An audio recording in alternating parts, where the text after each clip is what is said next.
Hello and welcome back to another Tomato Sauce stream. Oh, need to clear my throat a little bit there. Today is quite an interesting day for Rush, just because basically we've got some new leaks and we also have a brand new ban list that has taken effect today. So today should be quite an exciting one, all things considered. Should probably turn this on as well. There we go.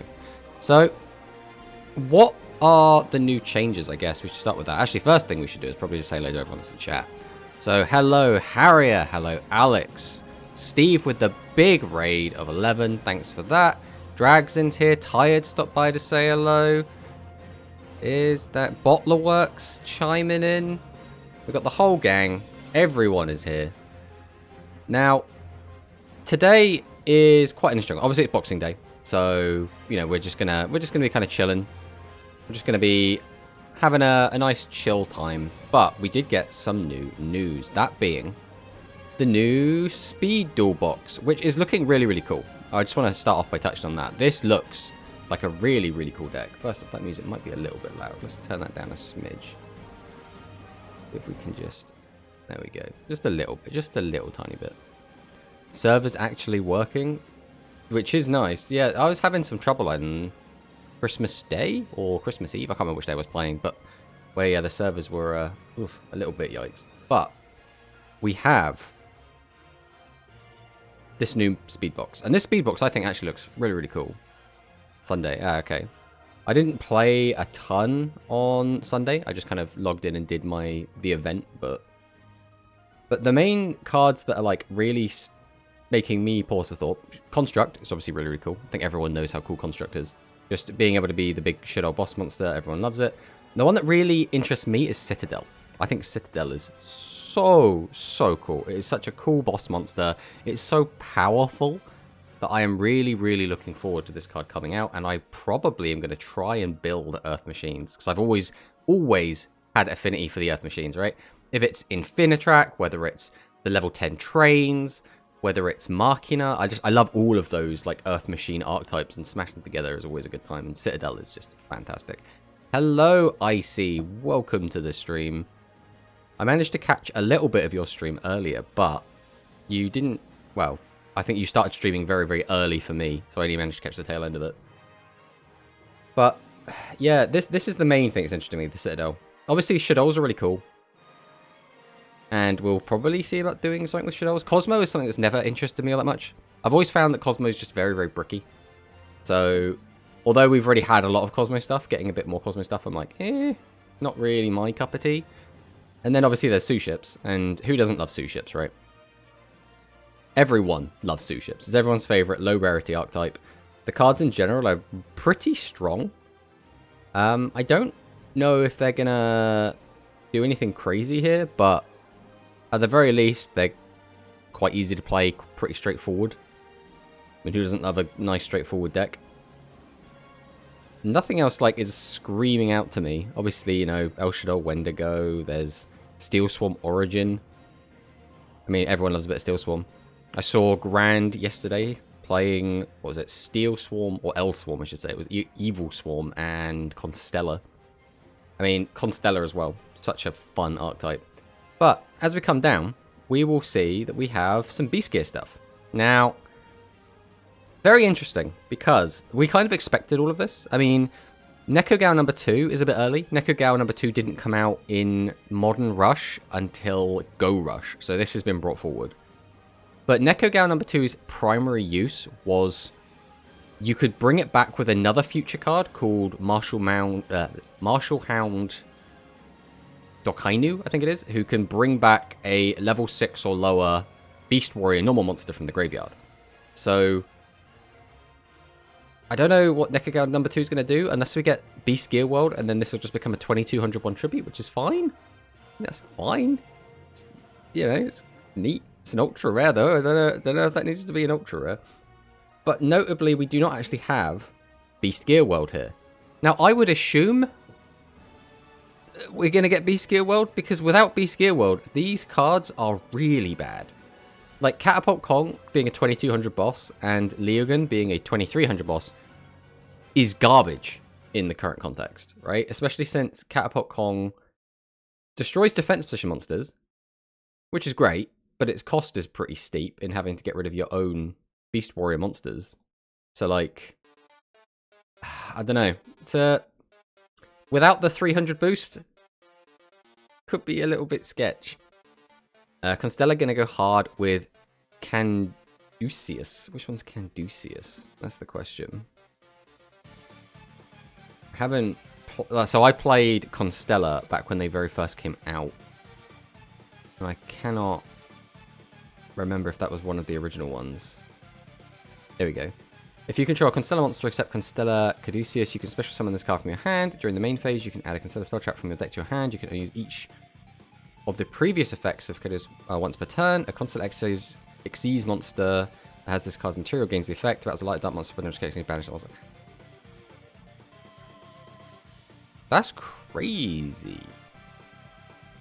This wasn't the first wave of support for Constella, right? Surely this was not in the first wave of support. This has got to be legacy support.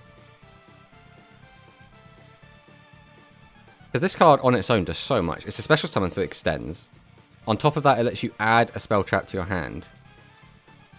Oh, but you can only use each of them once per turn. So you can do both of them in one turn. And then you can use it as material and basically give your Xyz a decent effect. That's really, really good.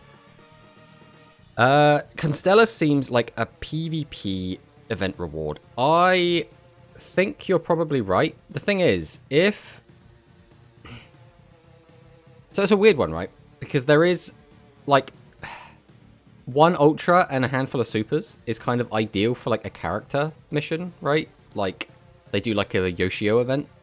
But it's so weird because both Yoshis are currently in the game as NPC duelists, and I still am like hanging on to that copium that maybe we get him as a playable character, but I don't know. It's a weird one, especially just because we have only these cards announced. That makes me think that these are all just part of like one little thing. It seems weird to me that this would all be just a chunk of a box. That just seems a bit strange to me. How do you think we will get these cards? Well, yeah, I want to believe that we will get them from a PvP event slash...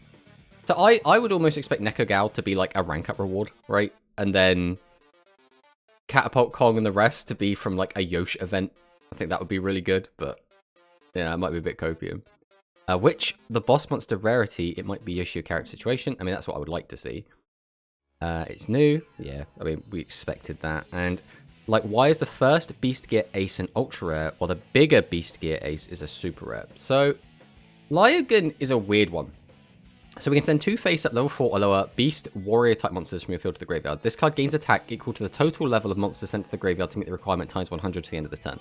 So, already, it's not up to 2. It's send 2 face-up. So you've got to summon this out, and then have 2 other monsters. So, already, you're looking at 2 tribute fodder, plus the boss monster, plus 2 more. So unless you've got a way to cheat out an extra body, you're already using your entire hand to summon this out and then use its effect.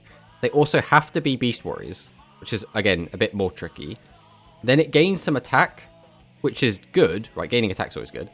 And this turn you can only attack with this card. So, and it can only declare an attack on attack position monsters, but can attack all of your opponent's monsters. So, it's kind of this one card do everything, which is like neat, but the main thing that holds this card back is it's level 8, which is a really weird restriction because Trike Fox special summons level 7 or lower Beast Warrior, and then our other Beast Summoner, if we just look it up quick, which we currently already have access to, also summons level 7 or lower, which means it's very awkward to get out Lyogun, which is why primarily people focused more on Catapult Kong, because cheating out, you know, if you have the field spell out, a 2500 body for only 1 tribute, it's pretty good. And that's kind of the main gimmick this deck gets, is just, oh, I have a 2500 guy, if you're playing Spellcasters or Dragons, you get weakened. And then occasionally you will use the effect to pop your opponent's defense position monsters, but primarily the way you would do that is you'd either use stop attack to change the monsters to defense mode, or you would just say, you know, oh, if you go on the defensive because you can't out my board, I'm going to pop your guys. So, like, it's a bit awkward. That would be nice. The problem is most of time events are only going to give you like 2 new cards, maybe 4. Yeah, that is the other big thing, right? Because I mean, like when you look at like the Mimi event, it gave us what, 1 ultra, 1 super, and then like 2 rares or something. And we kind of have that, right? We could hit like this, and then these, but then like where would these other cards come from? So yeah, it's that's just what I want, and the reason I want that is because that would mean we would get Yoshi as a playable. Like that's the reason I'm kind of leaning that way, even though it's probably not going to be it, but that's just what I want. We don't even have the Beast Warrior Monster Reborn. Level 8, 2300 attack without field spell just becomes another Dragius defeated. Yeah, exactly. Without the field spell, this is terrible.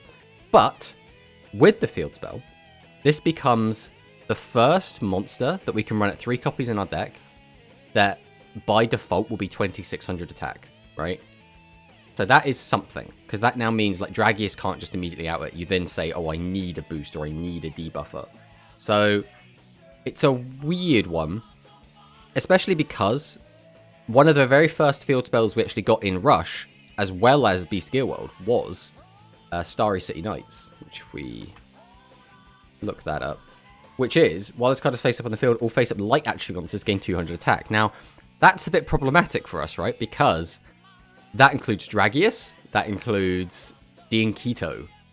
So it's very awkward to put this card in when basically we're playing the Dragius arms race, and we don't want to give Dragius a new tool, right? That's kind of where we're at.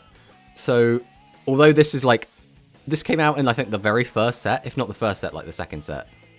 And just is nowhere to be seen in Duel Links at the moment, which is very funny. Because, again, Dragius warps the meta around itself so thoroughly. But, if we do get Beast Gear World, I still don't know how good these cards are going to be, just because. Well, so let's talk a little bit about Beast Gear World just for a sec, because Beast Gear World has its own little, like, problems, right? So, let's put it higher up so we can see its entire text. While this card is face up in the field zone, face up Beast Warriors, Fiends, and Machines gain 300 attack. So that means this is not just a Beast Gear card. This boosts Fiends. We have Fiends currently as a strong deck, right? Royal Rebels is a perfectly fine deck right now. And this gives their boss monsters 300 attack. So the main benefit you gain from being Beast Gears is that you will go up to 2500 attack or 2600 attack. But already, Beast Gear World is going to boost Summon Skull up to 28. It's going to boost Heavy Metal up to 28. So this already gives that deck a boost. And then Ace Breaker is a card we definitely are getting. And possibly we might get Gold Rush or Tough Striker, which also will gain boosts from this card. So ironically, Beast Gear World actually works better in non-Beast Warrior decks than Beast Warrior decks. It's a really good Machine and Fiend support card. So it's so weird, right? Because as soon as this card comes out, I think that's the thing that's throwing me off, is Beast Gear is coming out so late, right? We've already got Royal Rebels, right? At not full strength, but very high. They've got a lot of their support already. And we've already got Ace Breaker coming very, very soon. And I feel like Beast Gears would have had their time to shine before those cards came out. And now they're coming out after. It's going to feel a little bit like, are the Beast Gears actually going to do anything now? Because Beast Gears, again, they will get more support going forward. And they will get some okay spell and trap cards. I feel like in order to make them relevant, we're going to need some of their other spell traps. Things like Unstoppable Beast Warrior, which is if you have Beast Gear World on your field, pay 1000. Special summon a Beast Warrior attack monster from your graveyard. If the monster special summon effect attacks defense monster, inflict piercing. I think we're going to need stuff like that. And we're going to need the... oh god, what's it called? It's called something Fist of the... yeah, Beast Gear Secret Art Primal Fist. So when an opponent's monster declares an attack, but again, this is the same problem of this works for Beast Warriors, Fiends, and Machines. Change the attacking monster to face up defense position. But that's the kind of the issue that Beast Gear have, is that their cards tend to make other decks stronger than them, which is very, very weird. Either Yushio will be playable card, or this will be a part of the big nail mini box cards, or maybe a structure deck, which would have been better than the structure deck we just got. I mean, there can't be another structure deck, right? Like, we've only just got a structure deck. We know we've got another structure deck just about to come out. It would be weird if we then got a Beast Gear structure deck on top. I mean, I wouldn't say it's impossible. I would just find that a bit strange. This is an Ace Breaker card or Jinzo Helper. That's another thing, is Jinzo was not a particularly late card introduced into Rush. And again, a 2700 attack Jinzo is really good, right? When a Dragius cannot just automatically walk over you, that is such a big benefit.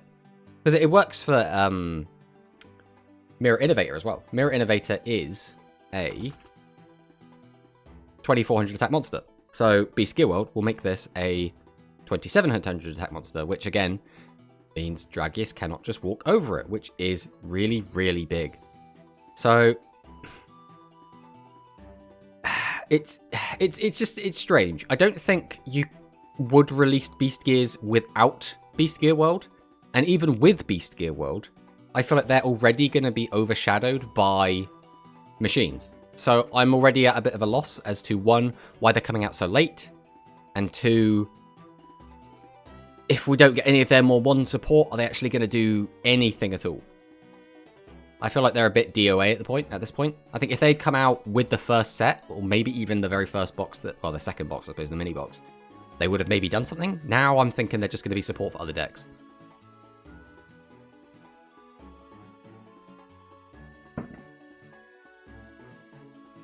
On top of that, there are still a lot of other types that we still haven't got. We still have not got our dinosaur cards. And again, these cards, especially Super King Rex, was supposed to be, well, I say supposed to be, it was released in the very first set of the modern game, of Physical Rush. So, the fact that it's not out yet means that when it eventually does come out, it's going to feel late. And the reason it's going to feel late is because Super King Rex is not a great card. It's not fantastic, right? It's one of my favorite cards because I'm a big dinosaur nerd. But all it does is summon a level 6 or lower dinosaur-type normal monster from your graveyard. That's not a fantastic effect, right? 2500 attack is good. Let's not beat around the bush about that. But all it really does is if you already have it in the graveyard, you can bring back... Oh god, what's the card called? The horn dinosaur Triceratops guy. No, not Cabazels. What is it called? Cannot remember what it's called. Anyway, it doesn't really matter. The point is you can bring back an 1800 attack monster, which, again, we're getting so many cards after better cards that it feels weird, unless we're going to receive, like, the dinosaurs all at once, because the dinosaurs do get several ways of support. They do get a fusion, they do get a maximum. So maybe they'll wait until the fusion or the maximum come out, and then release it all at once, which would be neat, but I kind of like the idea of playing them at all the different stages, because playing like Dinosaur Vanilla and then playing Dinosaur Maximum and then playing Dinosaur Fusion, they're all kind of different decks, and I think it's really cool that they have that. But this has all been really, really cool at the very least, right? The speed stuff's very, very cool. And this, I think, is such an interesting box that has so much stuff in it from so many different archetypes that I think there's pretty much something for everyone. And I, for one, am probably going to be diving into this box, right? I want my Citadels. I would like to get some Shadows. Especially if, like, Citadels are super. That means it's going to be kind of free-to-play friendly, right? So I could, like, jump in and just grab a couple of Citadels and then peace out. That would probably be fine. Sue ships are going to be obviously really low rarity. We're looking at rares and normals. So that's probably going to be fine on its own. Also, Devouring Sarcophagus is a really funny card. I don't know if this card is actually going to be any kind of playable, but it is a very funny, annoying card. Which is when it's destroyed by battle by an opponent's monster, you can take control of that opponent's monster, and if you do, it becomes a zombie. Also, its attack defense becomes 0. When your zombie monster is destroyed by battle with an opponent's monster, while this card is in your graveyard, you can banish this card, take control of that opponent's monster, and if you do, it becomes a zombie. So it basically, like, snatch steals 2 of your opponent's cards, but puts them down to 0 attack and defense. Which is very amusing, but again, I think we're at a point in Duel Links where we can just, like, banish things face down and send things to the graveyard so much that we don't have to care about a card that has to be destroyed by battle. So it's amusing, to say the least. But that's probably it for the leaks. Very interesting. I am curious to see what happens. But there is one other thing that's happened today, and that is the new ban list is in effect, which is huge. That does mean, if we go to my deck editor real quick, we can see that so many of these decks now have these lovely little triangles on them, telling me that I'm not allowed to play them. Look at this, all the dragon decks, just no longer playable, because all of these are either playing 3 copies of Seahorse, and that's obviously now down to 2, or they are playing the big, smelly Resonance deck, which has Piercing Dragon Bunker Strike, which is now also limited to 3. Look at this, look at this. All of these limit 3, limit 3, limit 3, which is so big, which hopefully means, at the very least, we shouldn't be running into exclusively Dragon Resonance deck on the ladder. What that does mean, though, is I think that the Dragon aggro deck, which is playing things like the Ancient Arise combined with the Dragius combined with the Beast Engine, is probably going to be the best deck in the game now. It's just so strong, it's so consistent, and did not basically get hit at all. So that's probably going to be the best deck. We're probably going to be running into that a lot, because the day that we did start playing that deck on ladder ourselves, we ran into that deck a crap ton. But we're going to fire on in with this deck. We're just going to play some 7's Axel Road, because we always like to try to get a feel for the meta. And with the hits, this deck might be able to pop up and kind of do stuff now. But we're going to try out a handful of different decks today. We're just going to see how they feel. This list specifically was one of the lists that did quite well during the GRF. So we're just going to play it. We're going to see how it feels. Jump into a few games.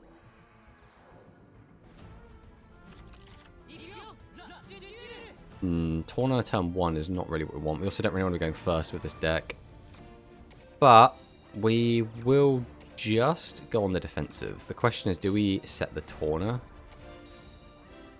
We probably shouldn't. I think I'd rather keep it in hand. The problem is, if we do get a little bit unlucky and we do just draw a load of other high levels, this is really bad for us. But with only just the 1, we should be okay. Or Hammer Crush is kind of fine. We don't mind losing Recital. Which does mean this is probably going to be Dragon aggro. We'll see how it feels. I climbed to Cog with an aggro beast/Dragius deck. Yeah, it's so good. I mean, yeah, it looks like we're against that right now. I think this is just the best deck in the game now. Well, I think this was the best deck in the game before the ban list, to be honest. But now, it's unopposed. Well, we can threaten this, especially since we know that his back row is nothing. If he's got 2 cards in hand, why didn't he just fire off the Hammer Crush? That's weird. This is also a little bit awkward because we can deal with him, but we will have nothing left afterwards. Question becomes, do I want to bring something back? We probably don't. We'll tribute, summon out this. We will... There's no point to activate the effect, is there? I'll just gain 400 attack, which I don't need. So we'll activate the effect and discard probably the Torna. Change this to defense. We'll then set. We know exactly what his back row is, so we don't have to care about it. We'll just slam in. And then we'll pass. It's very strong. Yeah, 100% Sadie. Best deck. Best deck is so good. So very, very good. Let's see if our puny little spellcaster deck can try and take it down.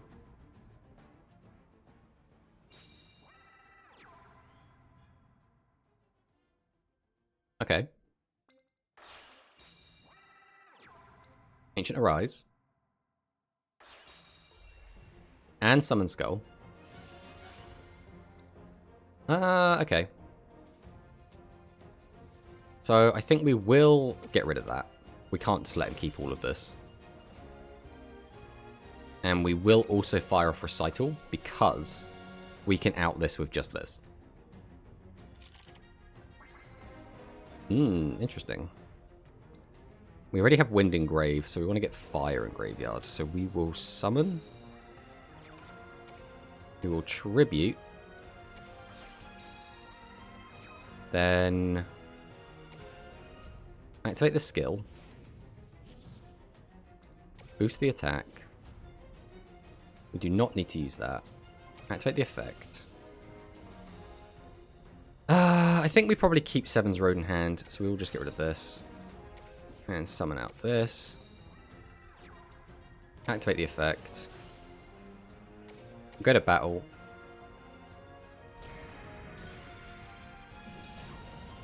We'll get in for a crap ton of damage, and then we'll pass.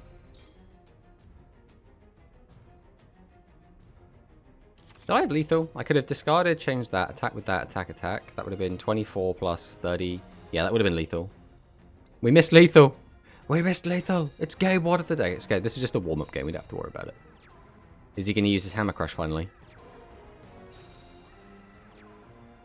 Looks like he's not going to use the Hammer Crush, which means we probably just win, right? Because we have a Tawna.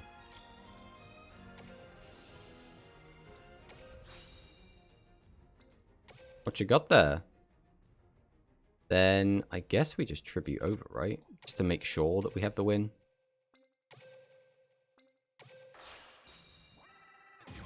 Yeah. Well. There we go. There is game 1. We managed to beat the best deck in the room, even after misplaying and missing lethal. Although, I do think it was still a bit weird that he just held that Hammer Crush forever, even though he kept cards in his hand. So, I don't know if he was misplaying, or... Like, it's hard to know, right? Without knowing what was in his hand. Maybe it was set up for next turn, but...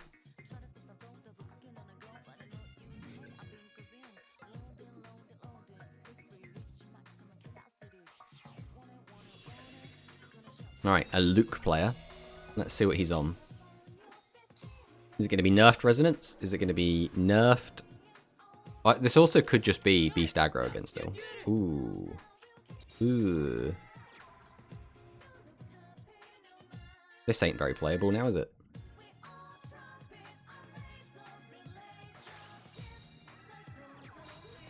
Okay, so it looks like we are against Resonance, which means that is almost certainly... this does let us play the game, I guess. So we'll go ahead and tribute. We'll go ahead and give the boost. Even though almost certainly we can just get over this, we're still going to do this anyway. We are going to use the effect to put another card in the grave. We're going to keep Seven's Witch in hand, because as long as we go out a normal summonable monster, this is really good for us. Okay, yeah, we got rid of the Gravity Press, which is what we knew it was going to be. So now, we just have to hope he doesn't, like, just hit exactly what he needs to with Slayer. Why are we flip summoning this? Why are we doing that as the very first thing of the turn?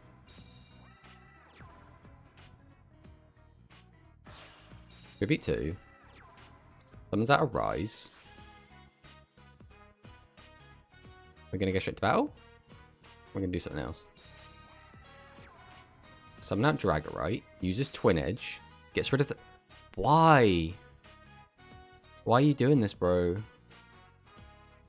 Do I even use... Yeah, we're going to use this. Because we're against Dragonic Slayers, almost certainly, we do not want to just sit here with lots of back row, because he's going to pop them eventually. So summon. Tribute. Summon out the Witch. Activate the skill. Boost up the Witch. No, we don't want to do that. Activate the effect. Discard Sork. Summon out SRM. Activate SRM. Then we might as well activate the effect and boost itself, because we can't get Witch above Seven's Robe Magician. So if he has the Widespread, he'd be able to deal with it anyway. So we're going to attack... So one plays around Recital and one plays around thingy. I guess we'll play around Barrier. Looks like we didn't need to play around anything. Get him for 18. Got a nice and low. We're still at 6,000. We still got a back row. We still got 3 okay bodies on board. And we have effectively the best out to anything he could have in our hand. If we can find a Seven's Red Witch off the top, we are big chillin'.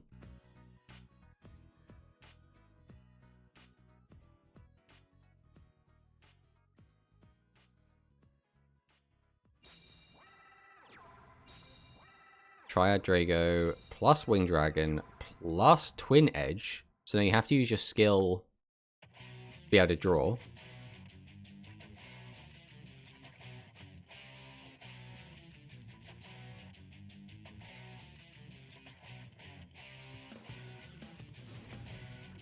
Okay, does it go for the Resonance?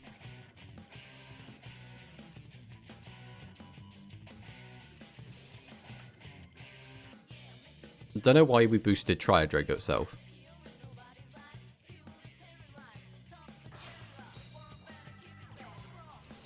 Dragonic Slayer gets to pop Recital. We didn't really care about Recital here anyway. So this card is the only thing that scares us.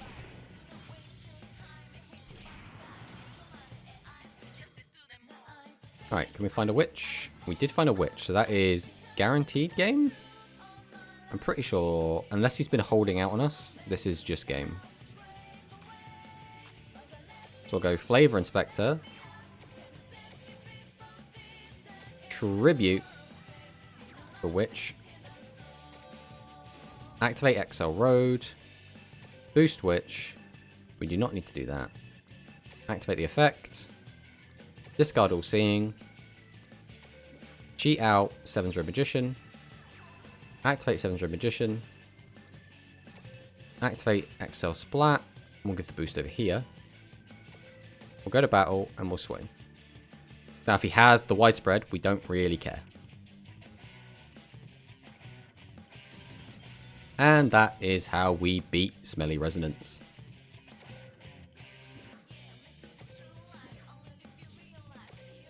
Alright, well, the Spellcasters is doing alright so far. We're just, 2 games, 2 wins. We take that, we take that.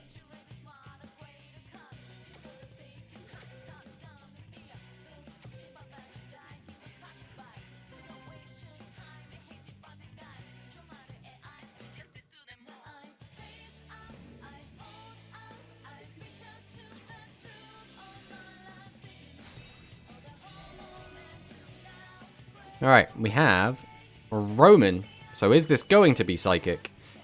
Ooh. It'd be interesting to see if this is Psychic, because there aren't a ton of people that like Psychic. Psychic's obviously been in Struggle Street a little bit. So if this is Psychic, this could be a very interesting game. I think we're just going to get all of our beasts set for now. Having a 1500 attack is probably the best thing we can do next turn. Now, is this going to be Psychic? Psychic is so underrated. Psychic is... The problem Psychic has is it's inconsistent, right? When Psychic does well, it does really well. You can set up a play that will wipe your opponent's board out and get in for, like, insanely high amounts of damage. It's just... I feel like a lot of the time you have very little control over when you get to do that. You're very reliant on your opponent playing a certain way. And that's why Psychic kind of feels a little bit underrepresented. The issue here is I don't really want to, like, get aggro with this. I could just flip this all up and start attacking, but then that gives him, like, the advantage. I think we're just going to pass. Like, unless we have Torna, we can't get to his life points, so we're just slamming a bunch of guys onto the board to just get hit. Oh, it's just Magician Shuffle, okay. No, it's not Psychic. It's just Dark Magician. Sends the Dark Magician to the grave. Then what? Tributes. Phoenix Dragon. That's an interesting one. Tributes 2 for Ancient Arise. So this is probably just pile deck, is what this feels like. I think the skill that ensures your big monsters on turn 4 onwards fixes consistency issues. I run a build with only 4 level 7s in my deck, stalls until turn 4 and activate skill. I think the thing is, even with the skill, it's like you're using the skill to try and patch the hole that the deck has. And most other decks don't have that hole to patch, and thus just get the skill to be overpowered and do something unfair. Which is, I think, where it falls a bit short. Right, let's summon out Paku Paku. Activate the effect. I'm going to go ahead and chuck Silverwolf to the bottom. We'll grab out All Seeing. We will then tribute Paku Paku. Activate our skill. Boost up 7's Red Witch. We do not need to search. Now the question is, because we can summon out everything here. Yeah, screw it. We'll do that. Let's do that. This doesn't require us to discard a monster, right? No, it doesn't. So we will just summon. Tribute 2. Activate the effect. Send Reincarnation. Summon out SRM. Activate SRM. Activate SRM. Go to battle. Then let's attack into this and see what he's got. So he's probably going to stop at least one of these attacks. Yeah, so we expected that. Then we're going to attack into this. And then we're going to attack into this. So we got him to use the back row. We dealt the first life point damage, and we have an okay board. Now, this is not a great board. Let's not kid ourselves into thinking this is like a really strong board that we've got now. But considering he had widespread, this was probably the best we could have done. Because he's on Dark Magician as well, I wouldn't be surprised if he's playing Dark Magic Attack. Okay. So he's got to have another boss monster, right? Otherwise, there's no point in doing all of this. And there it is. Another Ancient Arise. And a 15. And a back row. Jeez. This guy has been very lucky this game. He's managed to create boards that are exactly what he needs to every single game. Like every single turn. He's not having anything left in his hand. Which is pretty rough for us. We really needed level 6 here. But I guess this is fine. Because he now needs another out to us. Because we can just go into another SRM.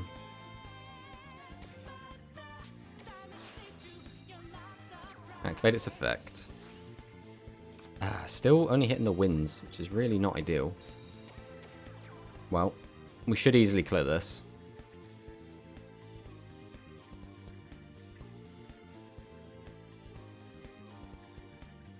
No matter what back row you've got, this should clear.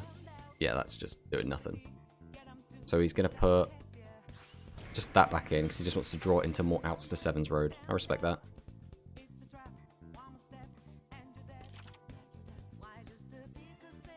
He needs to find 2 outs to deal with both of our back row. Mind you, he'd have to find 3 outs. Either that or...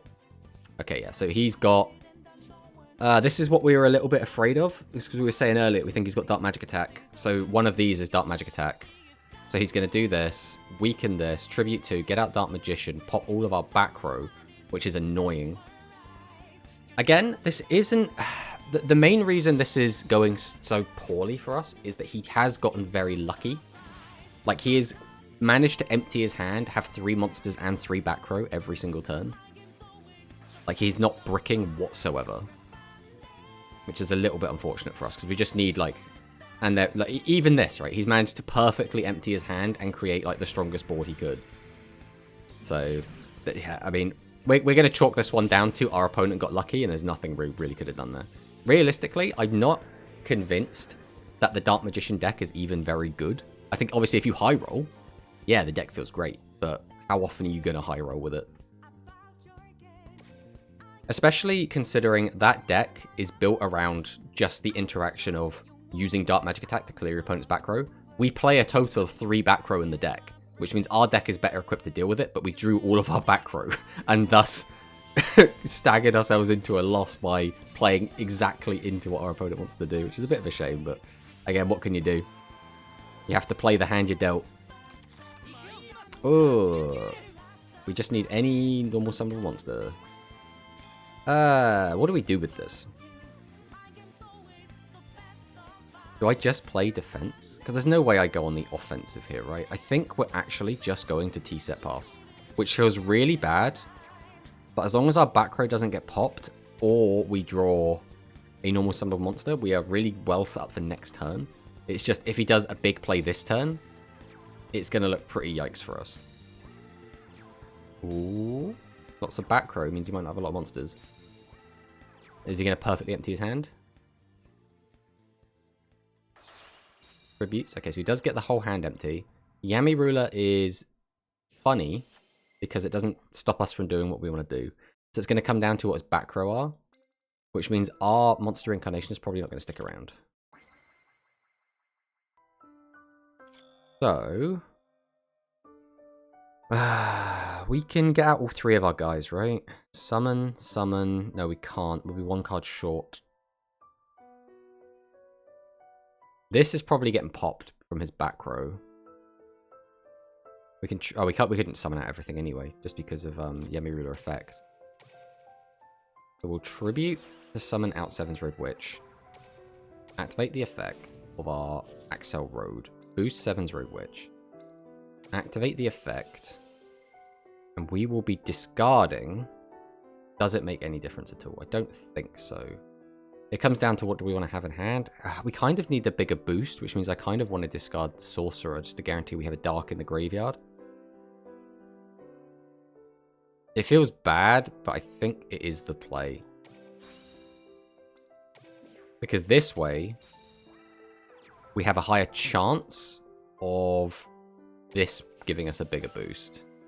27. If he's got 2 combat traps, we now no longer clear.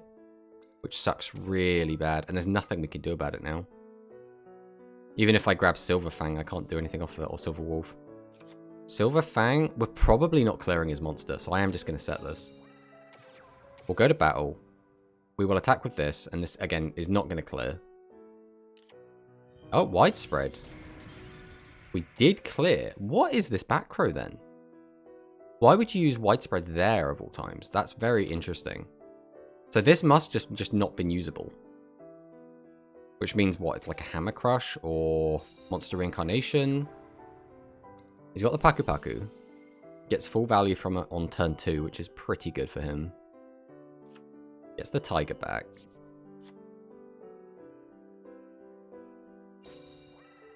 Summons out the All-Seeing White Tiger. Tributes both for something. Yamirula. Okay, so is he on Celerity? Even if you are on Celerity, wouldn't you just kill this? Like, getting the 25 in does not seem worth it. And leaving me with a 7's Road.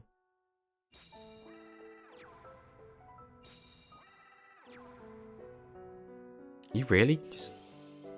Oh, we're just gonna have to pierce and pierce over it. Okay. I really don't think you needed to do this. I think this is a waste of resources. I think you're better off just attacking over it, unless you're really worried about my back row. But then again, I'm playing Spellcasters. I don't know what you'd be worried about. So we can't use Paku Pikachu effects. We have a monster on the field. I could just grab back my Witch, which might actually be the play. I don't like having this back row here, just because he's back row going to be really good into it. I will probably then summon. I'd have to discard the other one. I think this is the play though. So I'll activate Monster Reincarnation. We'll discard Paku Paku Chu. We will take back Seven's Road Witch. We will tribute, summon out Seven's Road Witch. We'll activate our skill. And then use the effect. Are we discarding Seven's Road? We can't use Torna's effect either way, so I'm actually tempted to keep that in hand. Yeah, we're going to discard the Torna. We'll normal summon. Activate SRM. Go to battle. Now, nothing you have stops this, so this just gets in.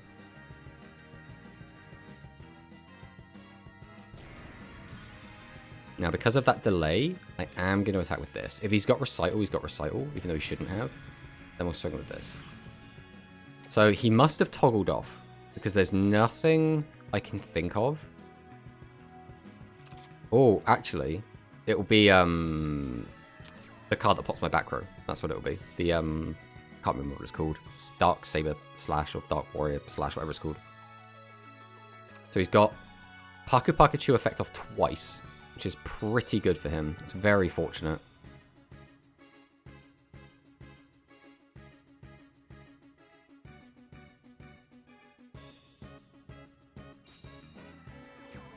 Summons out the Silver Wolf. Uses the Silver Wolf effect. It's probably going to weaken Witch. Why are you weakening Seven's Road? You should be able to attack over this with anything anyway.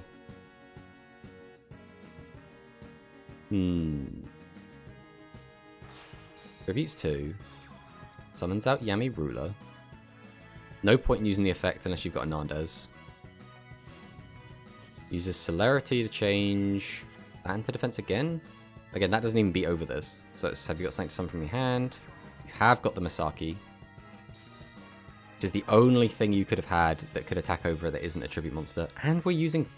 So you're just going to leave me with Seven's Road Witch? Why?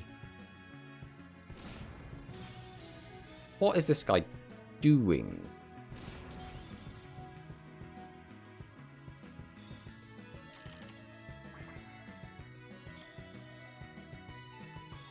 I mean, we just use the effect, right? Cheat out Seven's Road. How much damage can we get him with this?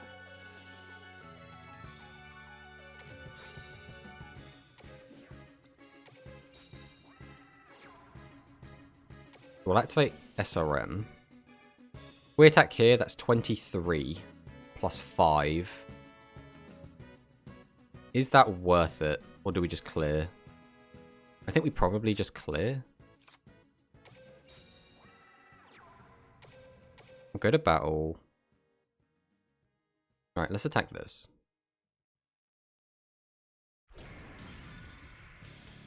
We'll attack into this.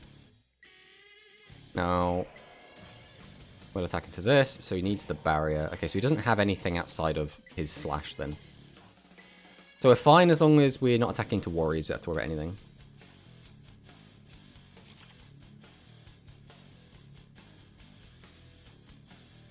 Now, the main issue we're going to run into here is we have not got any Seven's Road Magicians left.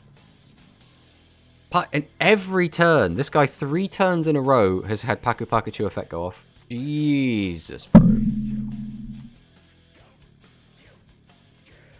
Just like the Dark Magician player before, this guy is being very, very fortunate, but he's playing badly, which means we might end up losing just to luck.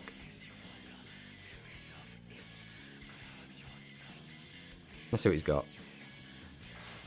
Tributes 2. So once again, he's got a Kimi Ruler. So every turn, he's drawn exactly 1 tribute monster so far.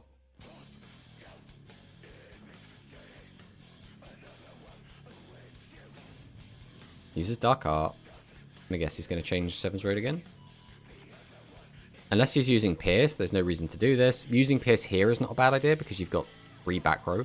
Although I don't even know why you're playing Pierce when you've got the Spear guy. We got to be tribute summoning then. There's no way we summon this and just give the boost in and not tributing. Yeah, okay. So it is Yami Ruler. And surely you don't use Yami Ruler effect again. That would be really... What are you doing? And then we're activating... Why are you doing this? This guy is like... He's playing so badly.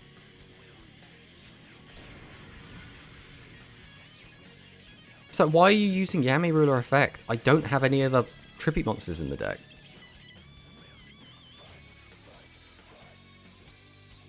The issue I have now is... Again, we do not have much gas left in the tank.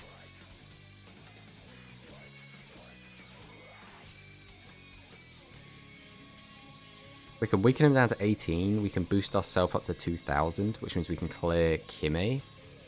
And then have nothing after that. I don't like leaving a 0 defense monster on the field. I guess we're doing this.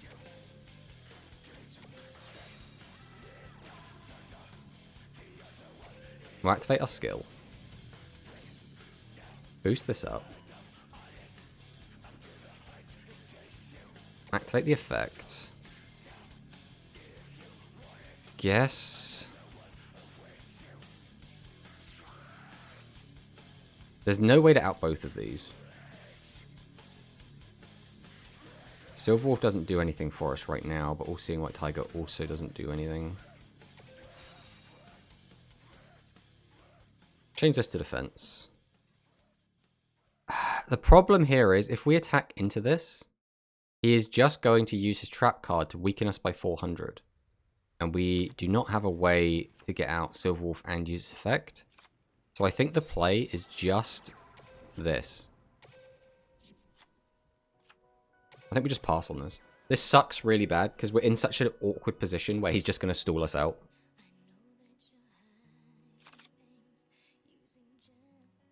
The issue is that we've already used all of our 7s roads and we didn't get a ton of damage in. We valued clearing his board over just putting him down to low life points. And now I'm starting to think maybe we should have done the alternative.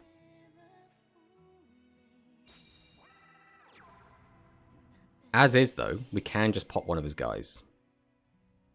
You always put that on Kimirula. Why are you doing...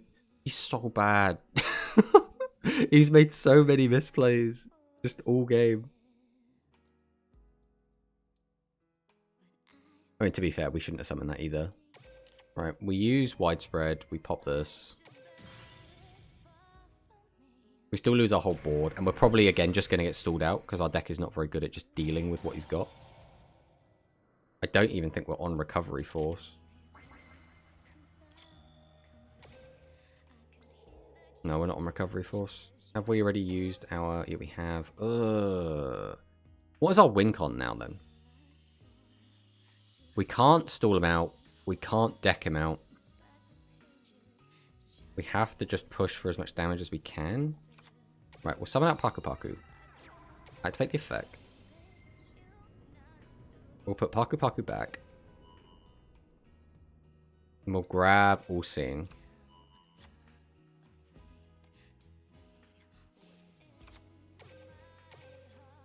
We'll Tribute. Activate our skill. Boost the attack up.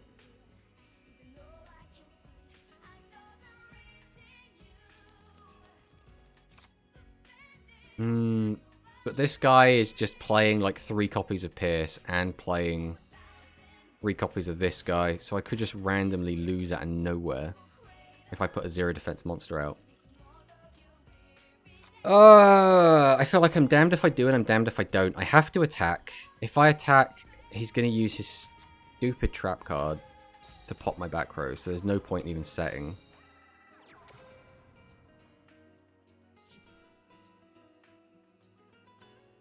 Alright, we're just going to go battle phase. We're just going to swing in here.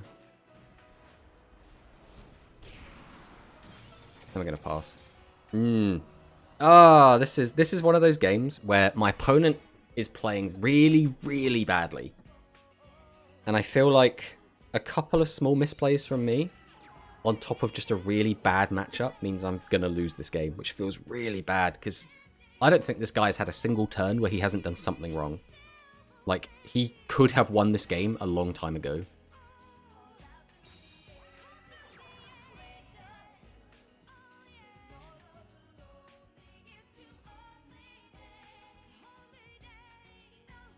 All he needs is another piercing, and he's probably just going to win.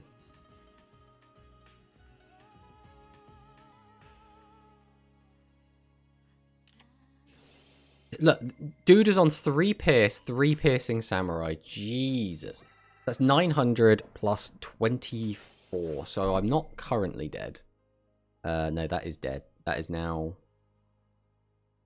Yeah, that is... exactly 28. I need him to hit this, but he's going to hit this because it's... Why? He had lethal as long as he attacked... I mean, he could have attacked this and not had lethal, but still, like... How many has he got left? So he's got 2 of those in grave. All 3 piercer in grave. He's got 1, 2, 3 of those in grave, so he can't tribute out the way. That means don't I just win? Because he's misplaying out the arse? Because now I can just stall him out. He draws out the rest of his deck. He's out of pierces. He should be out of tribute monsters. He doesn't have any more Kimirula. How have we won this game? How have... He had the win. He should have won this game so many turns ago. And yet somehow, some way, we have won this game. I do not even know how. There is no way we should have won that game, and yet I need to save that replay. I'm still dumbfounded by that game. We lost that game, right? I want to clarify. It says we won. No, we lost that game hard. He just repeatedly threw again and again and again. He desperately wanted us to win. I mean, we'll take it, right? We take him. Why not, right? I mean... Oh, that's such a strange game. Well, let's keep going with the spellcasters. See how the next one goes.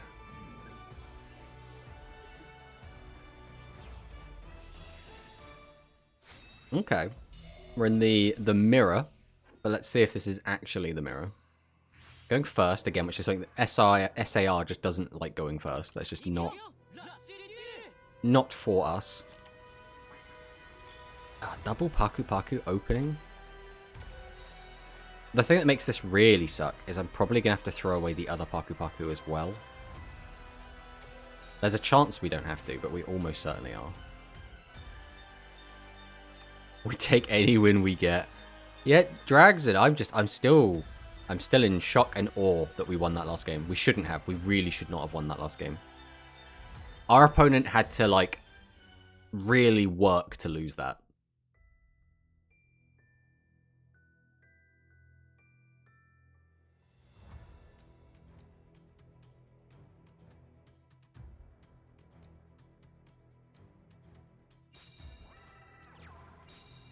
Oh, is it going to be the same deck everyone else is playing? Ooh, Tempest Drive with Beast Engine. Ooh. Well, I suppose Tempest Drive is the original Beast Engine deck, as it requires beasts and spellcasters only.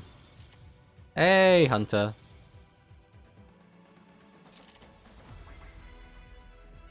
This is not fantastic. I mean...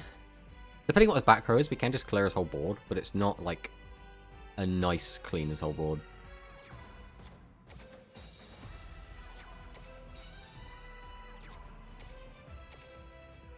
There's a chance that back row is just Tempest Drive.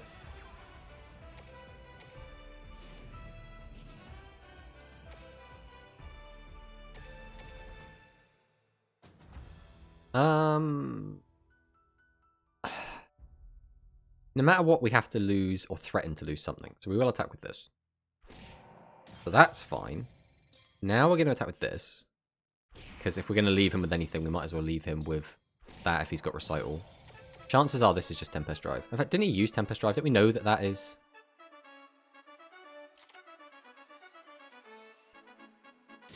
Oh man, who would have thought that Tempest Drive just surrenders on turn 2? Show us the list of this deck, please, at the end. What, our opponents? I mean, your opponents. Yeah. Okay, let's take a look at our opponent's deck. I mean, it's just going to be Tempest Drive, right? I assume it's going to be the same vanilla Tempest Drive that we've all seen. Yeah, this looks... Apart from the fact it's only on a single copy of Bender Break, this is pretty much what you'd expect from Tempest Drive.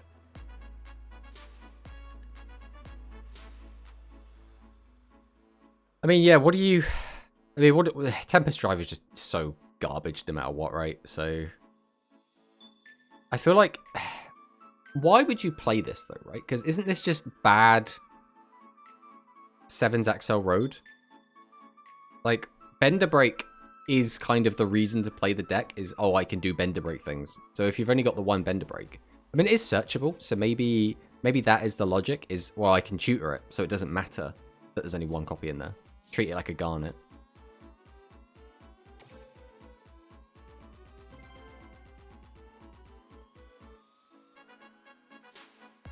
I still feel, though, most of the time I'd rather just be on SAR, right?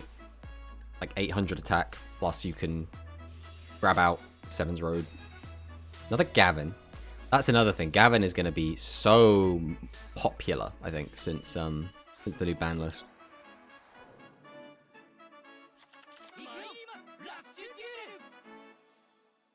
And we just go first every game, don't we?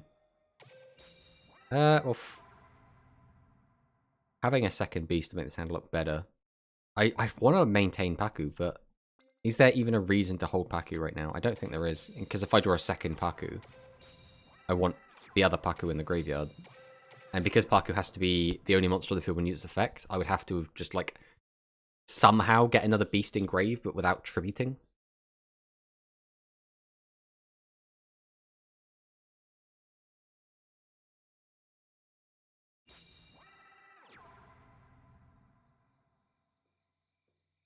Okay. Nandes. Tributes Nandes for Umigumi. Set some back row pass.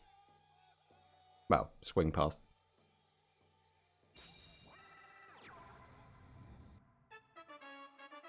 What happened here? Right, we'll just go back to the start. Right. So we've got 3 monsters out. Why?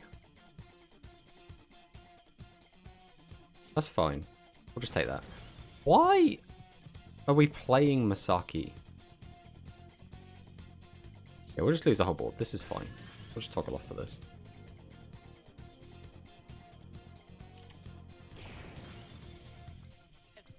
Unfortunately, we've given him perfect information with a widespread. Ugh, that's unfortunate. I mean, we can't clear his whole board, unfortunately. I could crash, clear. That's not worth it. I think we just let him keep Umigumi. So we'll summon. We will go ahead and set the Silver Fang. Go to battle. We will just swing over these. If you want to use a back row to stop this, of all things, feel free. I am more than happy to get rid of the barrier in exchange for my 1500 vanilla. And then we'll pass. Well, so far we've got a pretty good trade-off.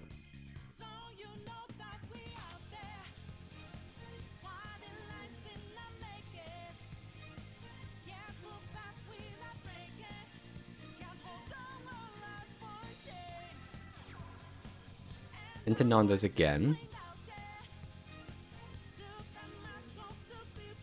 Tributes 2.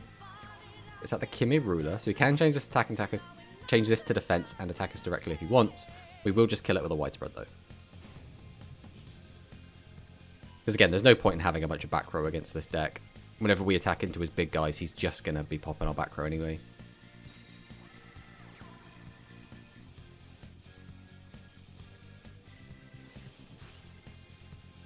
Oh, that's a nice mill. Oh, he is on a bigger than 30 card deck as well, so he's probably playing a Stool variant.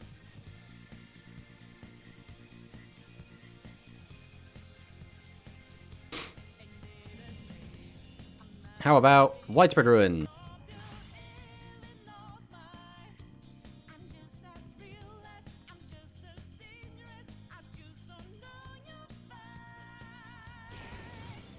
And he's attacking in the wrong order, but... Why did... Oh, you can only attack with warriors when you use this effect, is that right? You can only attack with warrior type monsters. Yeah, that's why you shot yourself in the foot. Okay, well we can now just clear everything, right? Ironically, we only just clear everything. So summon out the Silver Wolf. Use the effect. Weaken this. Then we tribute. We'll activate our skill. Boost this up. I will not add because I don't really see a point right now. I mean, maybe I should have added. Maybe that would have been better. Either way, we still clear. We would have got a lot more damage in. I guess is the argument for doing that would have been better. And against this deck, we probably do want to just get as much damage as we can in. When we can. But saying that, we have gotten down to 34 already. How much more damage would it have been? Probably another like 2,000.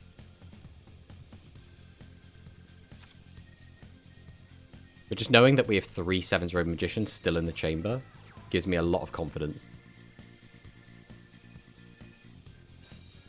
Is that the Celtic Guardian? Into Masaki. Where are we going with this? Tribute 4. Oh. Second Umigumi. Most people don't run a second Umigumi.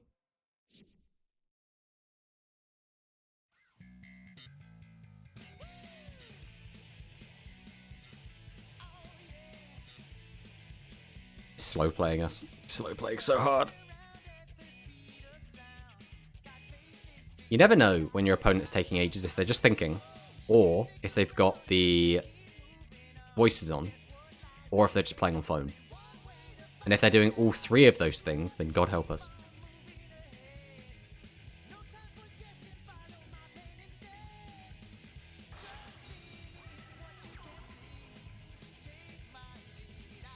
Well, Kimirula comes down. There's not really a reason to use Dark Celerity, but some people just like pressing buttons. Okay.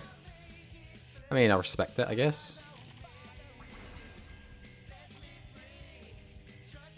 I mean, I just completely clear, right? Can I just win this turn? Tribute the summon. Activate the skill.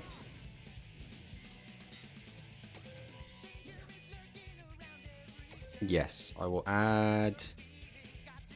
We'll put this back into the deck. Grab this out. Activate the effect of Splat. Boost Torna.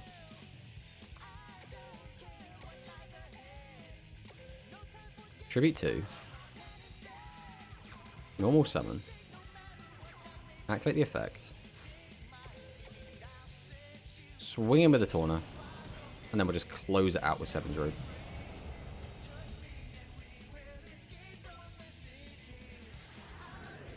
Well, already we've seen a big departure from Resonance, right? We've only run into one Resonance player so far. Now, obviously, we still have quite a small sample size, but it is nice to not just be against Luke.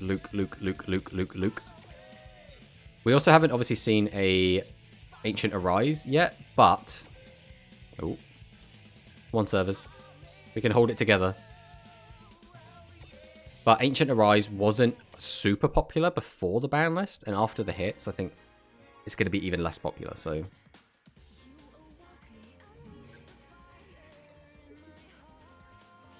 All the Japanese players today. Roa. So is this going to be everyone's favourite? The Royal Rebels. Or is this just going to be Hammer Crush Deal aggro?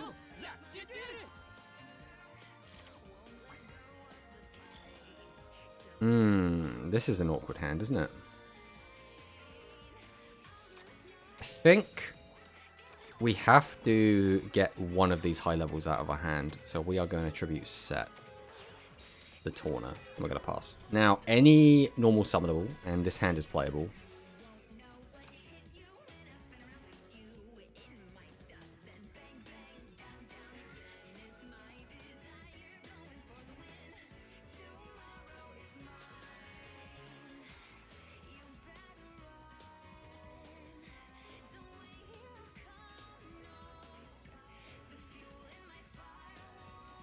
We're probably going to try switching decks after this.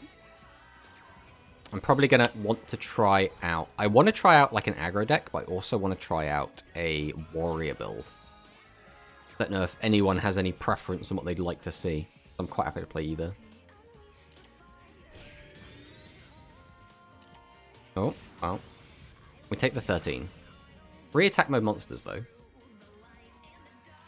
Just need normal summonables. Paku Paku. Is Paku Paku even live? I can't remember what we just sent to the graveyard. Paku Paku is live. Actually, we have 2 Silver Fangs, that's right. Fortunately, we have to put a Silver Fang back, which is not great. But we do get that back to hand. Then we can't leave Paku Paku on the field, so we always tribute over it. We then activate our Axel Road. Boost this up.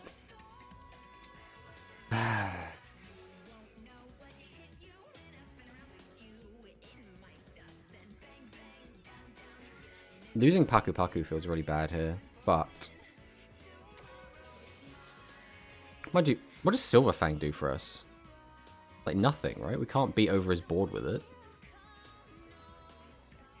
So we might as well discard Silver Fang. Summon this out. Ah, that's a really sucky mill. Okay, we are just going to set this. We could tribute this out and clear his whole board, but I don't think it's as good. I like leaving him with a monster because it makes Paku Pakuchu a lot weaker. The issue is, if he does just slap down Heavy Metal, he pops Seven's Road and gets in for a ton of damage through Seven's Road. Seven's Road Magician, which is not ideal for us.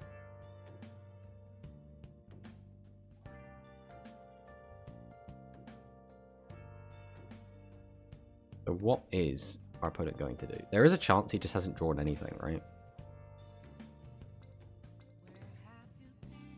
If he wants to get off Heavy Metal's effect, he's going to have to use something. Whether it's Gargoyle loses a card, if he has the Heavy Metal Drive, or he'll just have to hard tribute something out and then tribute over it.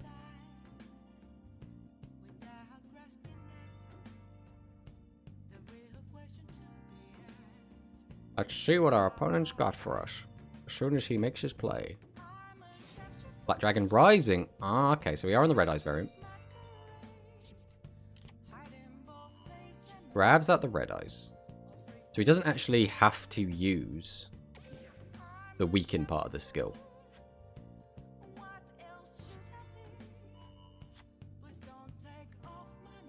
Because now that he's done that, his level 7 effect monsters can't attack. That doesn't really matter.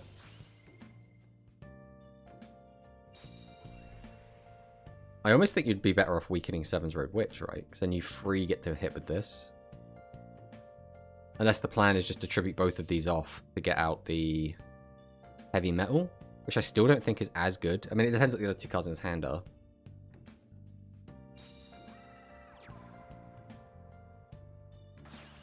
Tributes that. The Growl. Growl's effect is currently not live. Tributes that for another Growl. So it's all three Growl gone. And use Growl's effect to weaken that. Okay. All in all, this works out pretty well for our opponent. Rocket to Grave doesn't really mean anything. Curious what this guy's ratio is on. He's on at least 3 Growl. He's on at least 1 Rocker. He has to be on a bunch of high levels to get Black Dragon to work. So I guess we add them all up, that is already kind of met. Okay.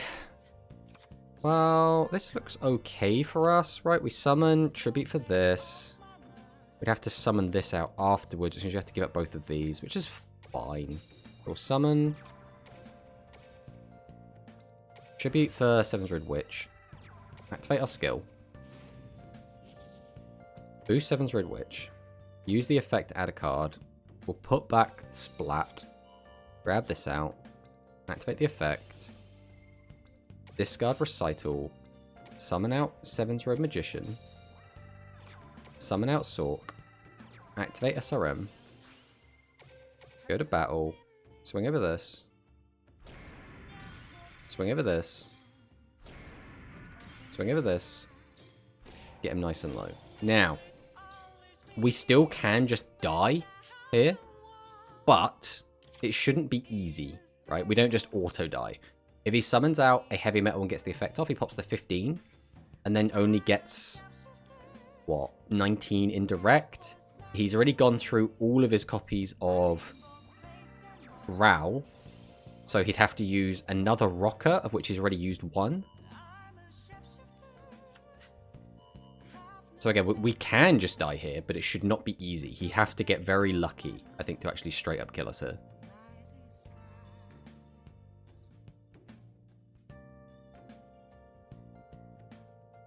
Let's see if he does it.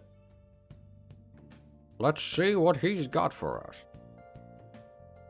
Getting that Paku Paku off, though, is pretty good for him. It's pretty tasty. Summons out the All-Seeing White Tiger.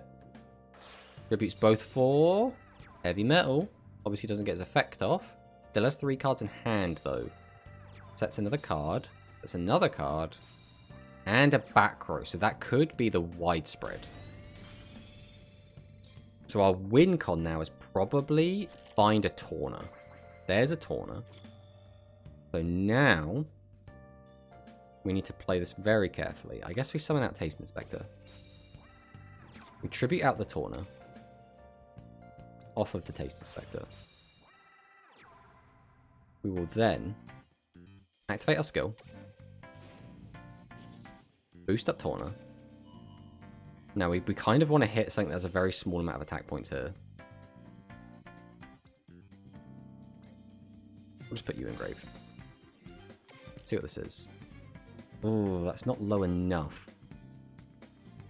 But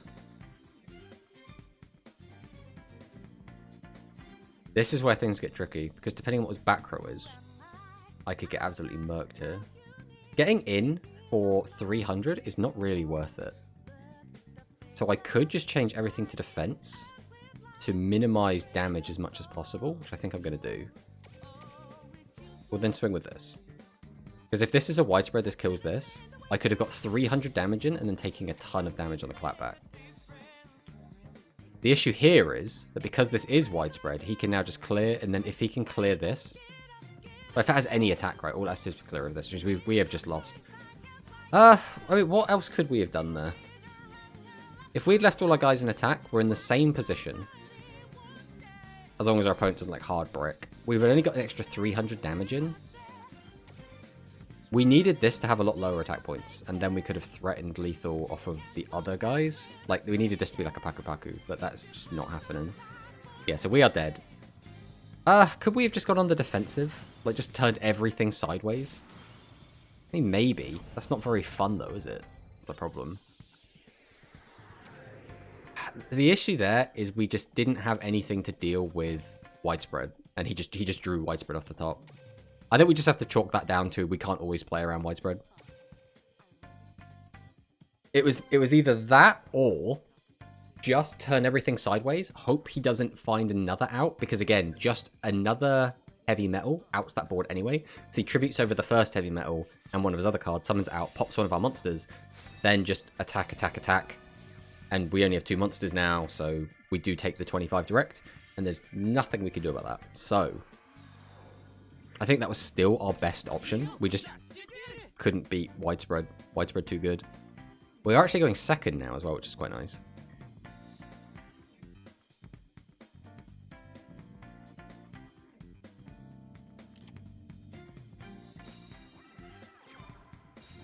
Okay, set some back rows. Only one monster. That's very nice for us. Okay. So we'll try and push advantage here if we can. Summon out Splat. Activate the skill. We want to get as much damage in as we can. I mean, I guess we'll use that. Boost it higher. Summon. Summon. Now, let's not get greedy. We will just swing with this. Mate, if you want to use something on this, feel free. I do not mind if you want to kill Splat.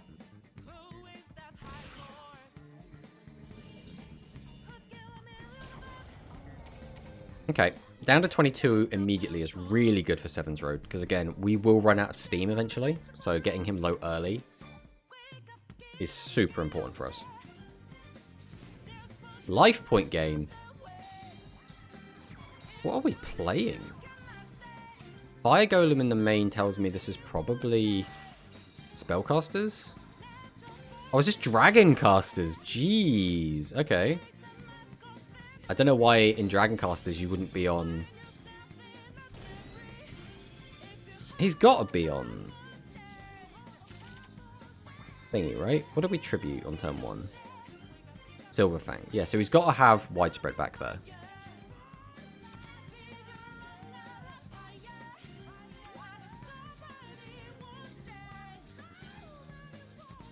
I can change him to defense. The problem is he's going to just widespread my Seven's Road. And then we're going to take a crap ton of damage next turn, and there's like nothing I can do about that. This hand doesn't do anything outside.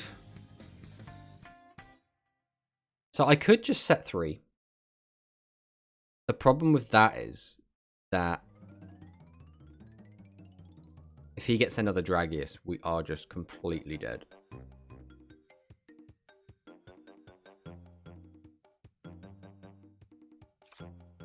I think we are going to go on the set 3 plan. See, this is the issue, is there's no good play, right? He almost certainly has widespread because he had a delay on the very first attack. Now, there's a chance he's got Recital, but he had a delay continued through the other attacks as well, which means he almost certainly has widespread. and he just chose not to use it. Now, if he summons out another Dragius, we are just straight up dead. There's nothing we can do about that. Okay, so this is our best case scenario. He is not able to summon out 3 guys. But we need to create a board that kills him through Widespread Ruin, which means we need a second Sevens Road, or we need something else that's just really big. Okay, there's the second Sevens Road. So this pretty much gets us there. At the very least, we can kill off the Dragius. We'll use the Paku Paku. We'll put Silver Wolf back. We'll grab the Silver Fang. Summon the Silver Fang. Tribute 1. Tribute 2. Summon Secure. Summon Sork. Tribute 1. Tribute 2. Use the effect of Seven's Road. Use the effect of Seven's Road. Go to battle. Now we have to get rid of this Dragius. So we'll attack with this one. This one will get negated. Or negated. He'll Widespread Ruin it. But you have to Widespread. You can't just not.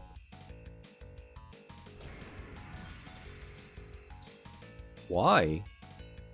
You have Widespread. You must have Widespread. There's a Recital, but that wasn't one of the first 2 he set. 3 cards kept in hand. This guy is so confident he doesn't have to use his Widespread yet. And that scares me so much. We drew another normal summon. He must have a Tribute in hand. There's no way he hasn't. If it's a Dragius, that is worst case scenario for us. Oh, of course it's a bloody Dragius. Wait, what was his back row then? So he must have another Recital and the Barrier. Because that's the only way that he gets 2 delays when he got the delays on that turn 1. That is so funny that it worked out exactly like that. Right, Paku Paku. Put back Paku Paku. We'll take back the All-Seeing White Tiger.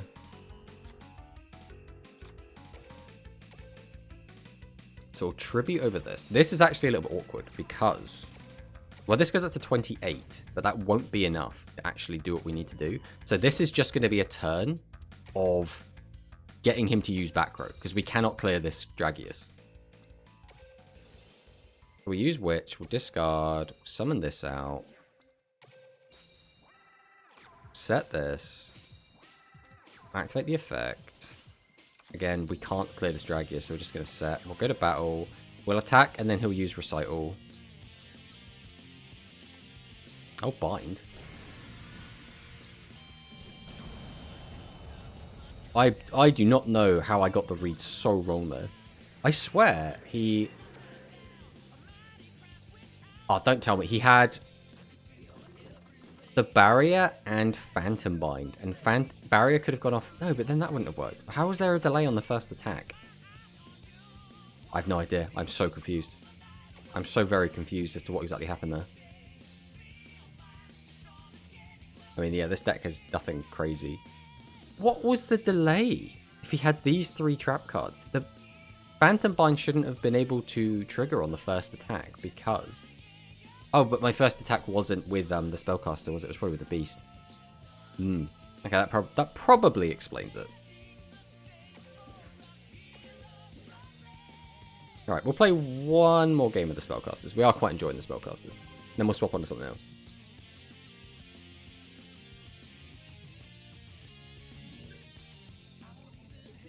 Genesis from Turkey. On the Luke, this is our second Luke opponent of the day. Let's see what they've got for us. Win streak 3.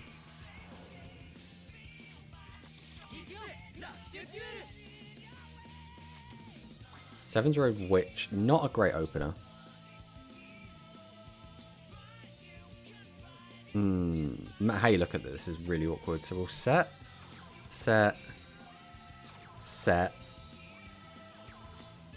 I think we are setting this by getting rid of... Get rid of Flavor Inspector. That'll throw him for a loop.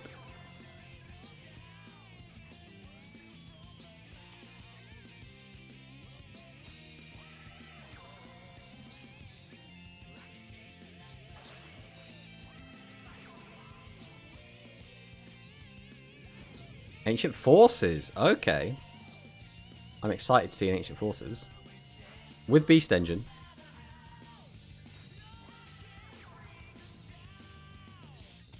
Friendship with Seahorse Carrier ended. Paku Paku Chu is my friend now. And we're on Slayer. What? Interesting. So he's got another high level in hand then.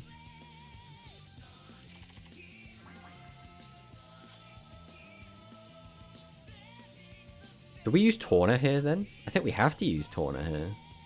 This is so funny. I guess we then summon All-Seeing White Tiger. Tribute Paku Paku. The Torna. Activate the skill. Boost Torna up. Flip. Activate the effect of Excel Wonder Splat. Boost Torna up. Go to battle. Swing over. Let me just get in for a chunk of damage. And then we pass.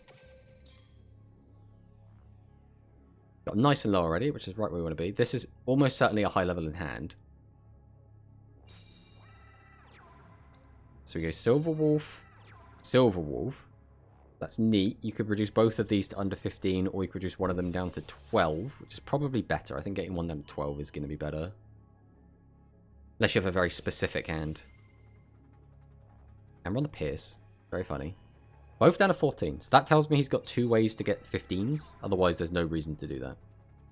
Or unless you can't stack Silver Wolf. You should be able to stack Silver Wolf though, right? Can't think of a reason why you wouldn't be able to. Reincarnation. What are we looking for, though? What did you discard? Oh, the other Slayer. Okay. But then, why have you done this? So if you could, assuming you can stack this, which I'm pretty sure you can, but if you can't, then that's why. But you just weaken one of these in a 12, attack over. Are we going to crash? We are going to crash. Alright. Bit weird, but okay.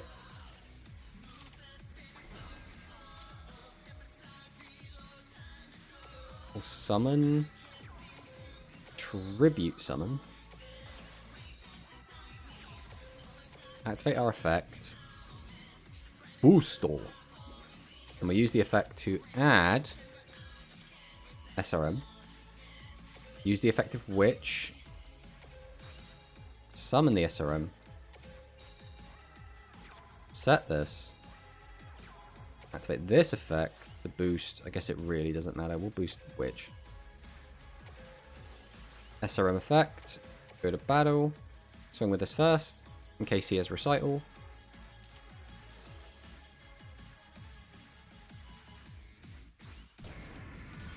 And then we get him for game. Nice.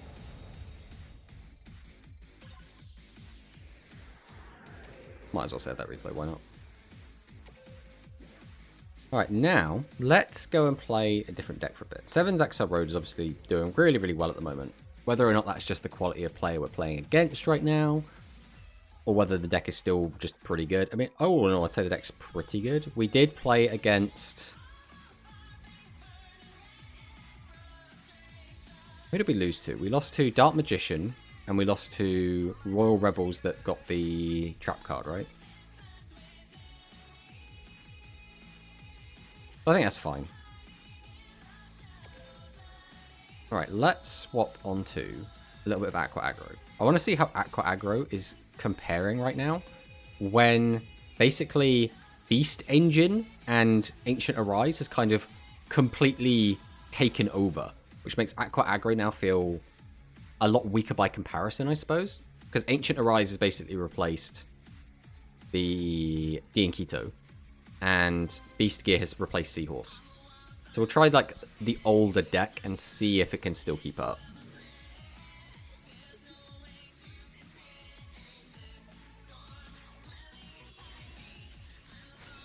We're against Yuga Odo.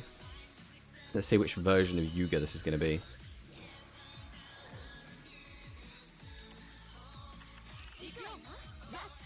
This is a really bad hand. How do we navigate this?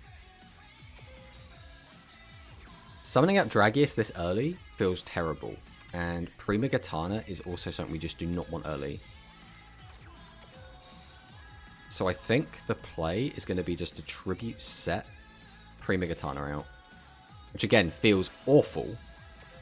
But losing Dragius this early is terrible. Prima is basically dead weight. Playing it in attack mode also feels pretty rough because depending on what he's got, like if he does have heavy metal, that completely blows us out. If he's got Dragius, it's just an extra 300. If he's got nothing, then setting this feels really bad. Tempest Drive, okay.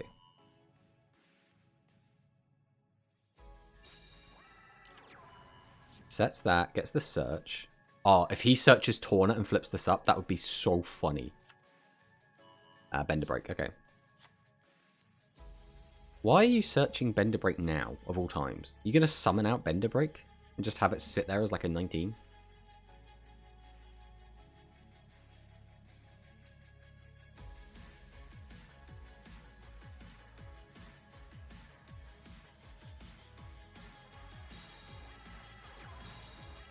So that's a couple of defense monsters. Where are we going with this? Tributes both. Sets out the Bender Break. So this is a mystery card. We know this is Bender Break.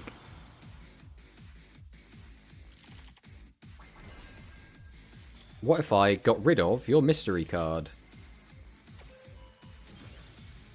And yes, I would love to draw a card. Thank you. I mean, this hand is fine. So we'll summon. Summon. We'll tribute 2. Summon out everyone's favorite. Summon. Activate the effect. Boost Dragius. Dragius effect. Tribute Speedy Performer. Go to battle. Swing over this. Swing over this. Get him to 25. How goes the matches? The matches are going quite well, Steve. We've lost a couple of games today due to a bit of bad luck. But overall, we have been pretty much tearing up a storm. We're basically trying some older decks out. Because we've just had a new ban list, Steve. Which, you know, mixes stuff up. We don't necessarily 100% know what's going to be, like, really strong right now. So we're just trying out some of the older decks that don't really see as much play anymore to see if they've now had a bit of life breathed into them because of the new ban list. Okay, Paku Pikachu. Tempest Drive. Is he going to set? Looks like he hasn't got a Tempest. Oh, he has got a Tempest to set. So he's now going to get another Search. Searches up Bender Break. Sets another back row. That's a bit weird.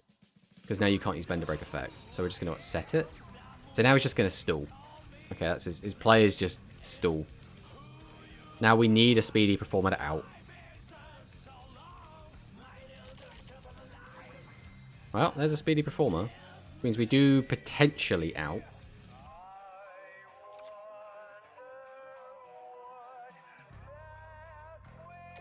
Or summon it out. Activate the effect. Boost this. Activate his effect. We just leave this out. That way it forces him to attack into us at some point. Tributing this out doesn't do anything other than start gaining us life points. So I actually think we just leave it on the field. We'll go to battle. We'll swing. If this is the widespread, then it's the widespread. There's nothing we can do about it. This is still kind of fine. We could flip this up, but like flipping up doesn't do anything for us. So we might as well just leave it face down. And then we'll just pass.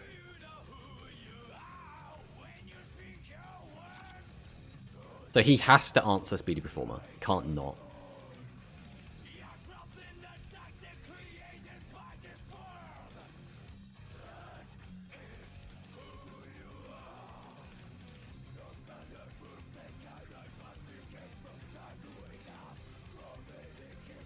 What is he going to do? Crazy. My heart is crazy. Everyone loves a little bit of Guilty Gear music.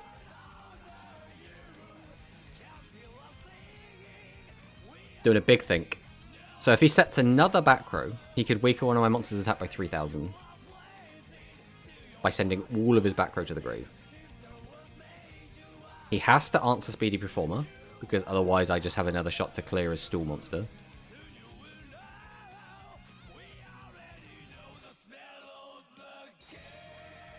So he sets the back row, so that it has set him up to give one of my guys minus 3,000 attack if he wants to.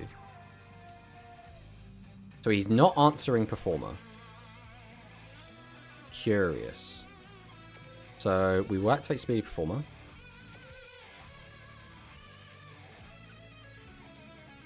We then activate Dragius, because we kind of have to. We'll go to battle. We'll swing.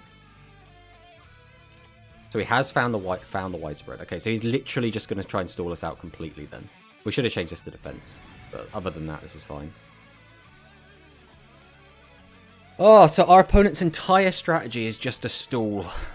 How fun. Bender breaks stall.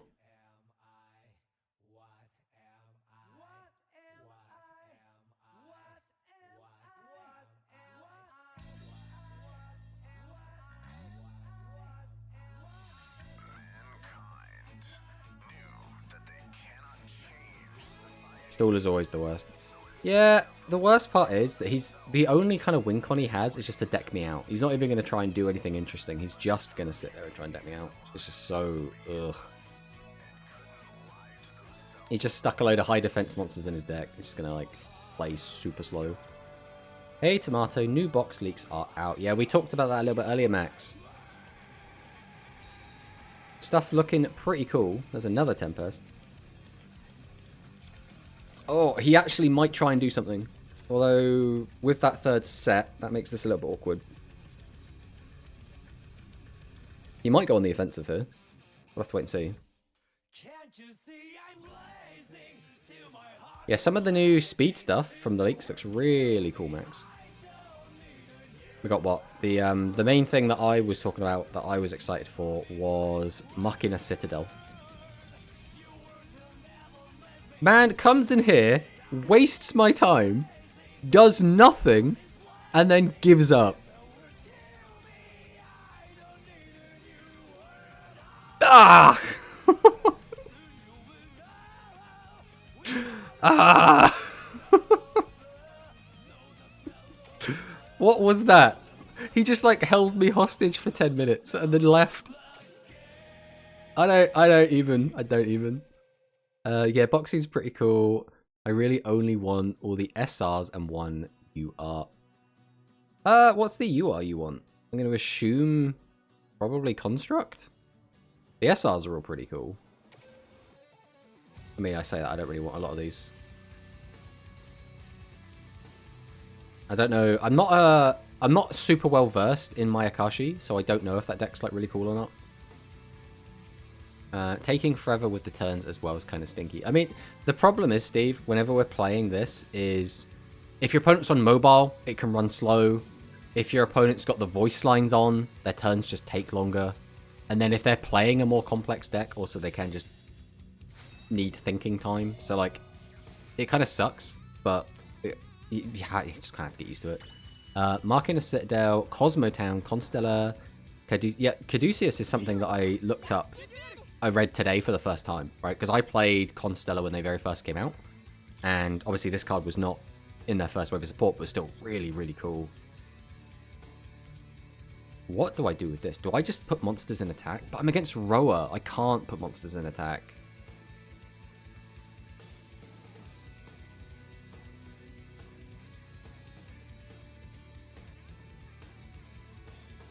Alright, this is the play. This is the play, right? This is really bad, but it's really funny, which is why we're going to do it. So we're going to summon. We're going to tribute it. We're going to summon Seahorse. We're going to activate Seahorse. We're going to take back the moon. Do we leave... Mate, do we leave Babysitter Goat in attack mode? Just to be the ultimate, like, anti... We're going to do it. We're going to leave Babysitter Goat in attack mode just to be the ultimate deterrent to Heavy Metal. If he's on Royal Rebels, this could trip him up so hard. If he's not on Royal Rebels, he just gets a free hit and our life points, but... blah, blah, blah, blah. You are marking the deployment. Nah, not really planning to build Shadows, Mayakashi, and Ra, although Ra is another deck I want to build depending on how many copies of each card you get. Yeah, Constellas are more playable now. Yeah, Constellas are just a really cool deck, in my opinion at least. I've always really liked Constellas. Right, we'll go ahead and activate Cure Master D and Keto. Probably didn't do this early, but that's fine. Go ahead and activate. We'll use the effect of Multi-Strike Dragon Dragius. We will then summon Descendant of Titans. And then I'm going to tribute to get out another Multi-Strike Dragon Dragius. We'll activate his effect. Summon this out. Go to battle. We'll swing. Now, he might have nothing. Right, we'll swing with this. Swing with this. And then we'll get in for 5,000 damage and delete this guy off the face of the earth. Well, okay, we'll take that. We've recently got Constellar Pleiades as limit 1. It's really good Xyz monster for Cyber Dragons and for decks like that can make rank 5s. Yeah, I remember playing a little bit of Cyber Dragons with Pleiades in it, and it's one of those, if I'm even pronouncing that right. How did we write it? Pleiades. I'm gonna say it's Pleiades. It looks like Pleiades. But yeah, it's really cool. Like, because I've always been a big fan of Cyber Dragons, right? I mean, I think most people have been a fan of Cyber Dragons since when they came out after watching GX. Like, everyone was a big Zane fanboy. Cyber Dragons were obviously very, very powerful. They changed the way that the TCG worked and how deck building worked. They were a very powerful OTK strategy, and they still kind of are to this day, even though they're a bit clunkier. Obviously, in Duel Links, we got the crazy skill in oh god, what was the skill even called? The one that, like, just summons a bunch of Proto-Cyber Dragons onto your field. Cannot remember what it's called, but still. Ridiculous skill. I mean, I guess we're just going to go on the defense. We'll just sit with a Summon Skull in hand for this turn. Cyber Stealth, exactly. That is the one. There's too many decks I want to make, but don't have the gems to use. I know that feeling, Dragson. On the plus side, this box builds towards so many interesting decks that there will be something for everyone in here, right? So I'm going to be opening this box, right? I'm going to hopefully grab some Citadels and start building towards Earth Machine. That's kind of my plan, but if I do end up with just a bunch of Shadow stuff, I'm not going to be upset with that, right? If I end up with just a bunch of Mayakashi stuff, I'll start reading what the Mayakashi cards do. 2,300 guy, and that's it. I feel kind of sad for this guy. Well, let's go Lamoon. Let's flip up Kanan. We'll tribute out the boy. Set this to the back row. Go to battle. We will clear over the Folder Blitz. And we'll just start slapping dudes. Ooh. So this is probably Climax Beat.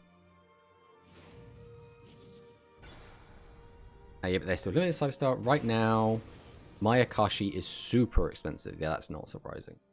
I feel like that happens a lot, right? Where I'm almost surprised that Citadel isn't an Ultra, just to make Earth Machines, like, even more expensive. Like, that's a little bit weird to me. Just seeing it as a super is just so strange. I mean, I'm happy that it's a super, you know, I want it, so of course I want it to be low rarity.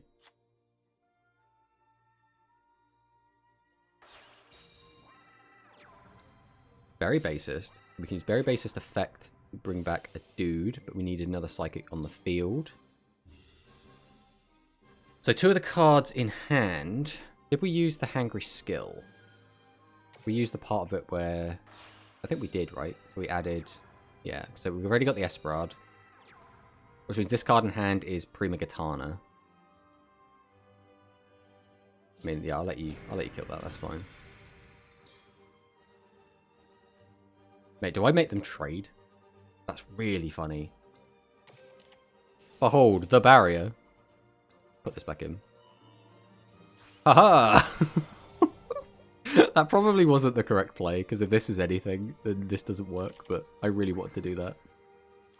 Hey, it's Speedy Performer back. I mean, the play here is just Speedy Performer, use effect. We milled a Dragius. That is actually hilarious. That is actually so funny. So, what's the play now? We activate Monster Reincarnation. We'll discard and take back Dragius. I'm then going to summon out Speedy Performer. Use its effect. Boost Summon Skull. Oh, we shouldn't have done that. We should have... Because now we might have to crash with Dragius. We did this. We did it this way around on autopilot just because we want to end on stronger attack points. There's no point in milling.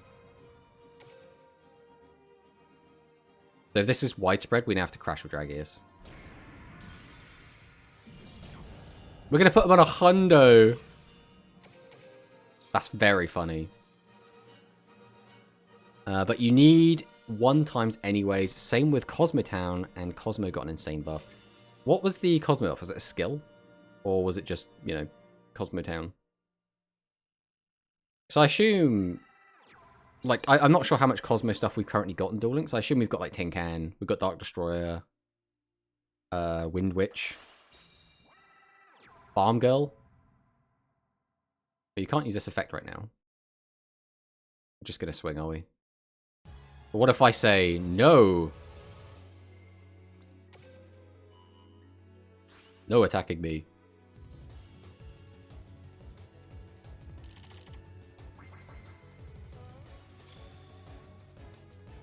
There's like no... There's nothing he can have, right? At this point. If he has the trap card that boosts its attack by 500, I can't clear. If I tribute 2 to summon this out, and then boost, I would be able to attack over it, but then if he had widespread, I would have to crash. I think that's the play then. So tribute 2 to summon this. Summon this. Activate the effect. Activate the effect. Activate the effect. This plays around everything. So now no matter what, he's dead. Alright.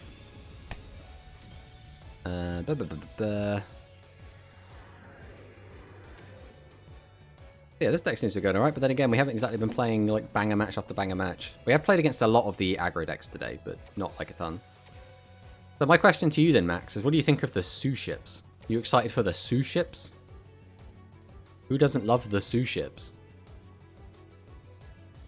Everyone loves the Gunkan Sue ships. I do quite like the Sue ships. I don't know if they're going to be like crazy good in Duel Links or not. Something tells me they probably won't. But at the very least, it should be like competent.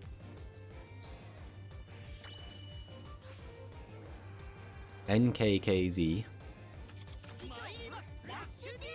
Oh yeah, Sue ships I also want to build. At the very least, again, it'll be very free to play friendly, which is quite nice. We will set our entire hand onto the field. Having to set Seahorse Carrier kind of sucks, but we can shove everything back in with our skill, so probably fine. Are they missing any cards? I mean, I'm not a veteran, like, Sue ship competitive player. But... what's that? 4 effect monsters, 2 spells. We got 2 of the effect monsters, which means we're missing 2 of the effect monsters. No, 3 of the effect monsters. So we're missing 1 of the effect monsters, which is probably the really good one, right? It's the... If you control a Gunkan Sue ship or Xyz monster that has Gunkan Sue ship Shari as material, you can special summon this card from your hand. You're in the main phase, you can special summon 1 Gunkan monster from your hand, except this one. Then you can take any number of Shari from your deck and grave and place on top of your deck. So yeah, this is the like the really good combo piece one. That is the one we haven't got. And we're also missing one of their spells by the look of it. This is their field spell. We've got the decent trap, but we're missing Capture the Day, which is a continuous spell. Double check we haven't got that somewhere. Pretty sure we just straight up don't have it. Yeah. So we're missing... I should probably have it on here. Once per turn, you can reveal a Gunkatsu ship, Shari, in your hand. Place 1 counter on this card, and if you do reveal 1 Gunkan Xyz monster from your extra deck, and your opponent declares 1 Gunkan monster's card name, except Shari, as mentioned on any of the Xyz monsters, then you can add the declared card from your deck to your hand. So it's more consistency pieces. So missing Shira Uo is pretty big, because this is like a really big combo piece for the deck. And Catch of the Day is like a big consistency card, so...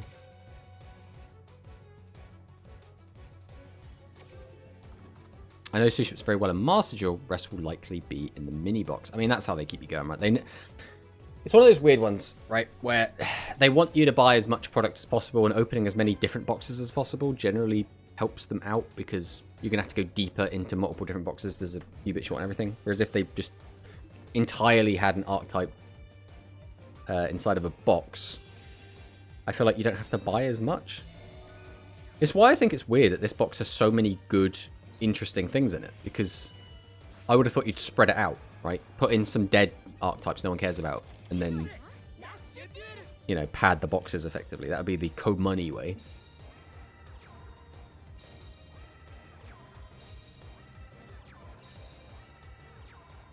Okay.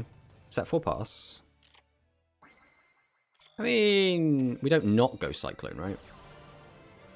Yeah. Aha, we hit your Ghost Cyclone. This is almost like a unbelievably fantastic hand. Almost. Do we just clear the whole board? I think we do, right? Summon, summon, summon.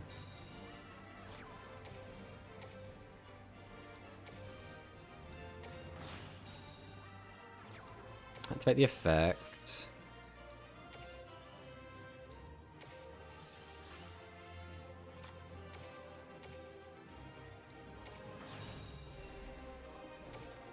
To battle. 1. 2. Okay, so we are against Snore Resonance. Let's see what Snore Resonance has for us on the crackback. Now, they should still be able to do quite a lot here. They could probably break this board relatively easy. Let's see if he does.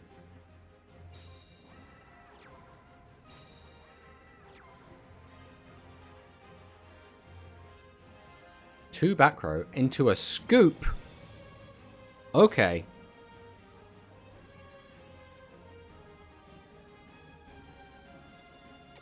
Yeah, but honestly, I want to get the cards for decks to be playable. Like Cosmo is hype for me, and also Machina. So Cosmo is a deck that I've never been super interested in, right? Like, I like watching other people play the deck. It's not a deck that I particularly want to play myself. But Machina. So, fun fact, the last competitive deck I played physically, like, used to physically go to tournaments and play, was during the Synchro era. And I played a Machina deck, right? And again, this was like Synchro era, so this was what, Machina Fortress, Gear Frame, and then like gadgets. So like Machina gadgets is what I was playing, and I ended up coming second in that tournament, and I lost to one of my very good friends at the time, and he was playing X-Saber. And then straight after that, I went to UK Nationals and had like a great time there to play him, but that was like the last competitive deck that I actually played. So like I'll always have like a strong attachment to Machina.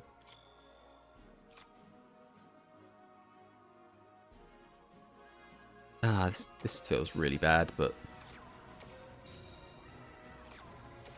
I mean, I can't just sit here with Dragius in our hand forever.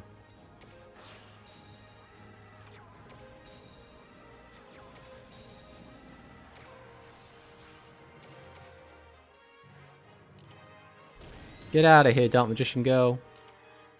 Oh, Dark Magician Girl means Dark Magic Attack, which means setting back row now scary. Cosmo reminds me so much of Star Wars and Wizard of Oz. I mean, yeah, it's definitely, you know, heavily inspired by those. Citadel is one of my favorite Yu-Gi-Oh cards, honestly. Yeah, it is. It's like, it's a really cool effect, right? It's just a really cool, good effect, as well as being just looking awesome, right? Like, the idea of it is cool. The artwork is cool. Just everything about it is just so cool. Did we stop 2,500 damage? Probably.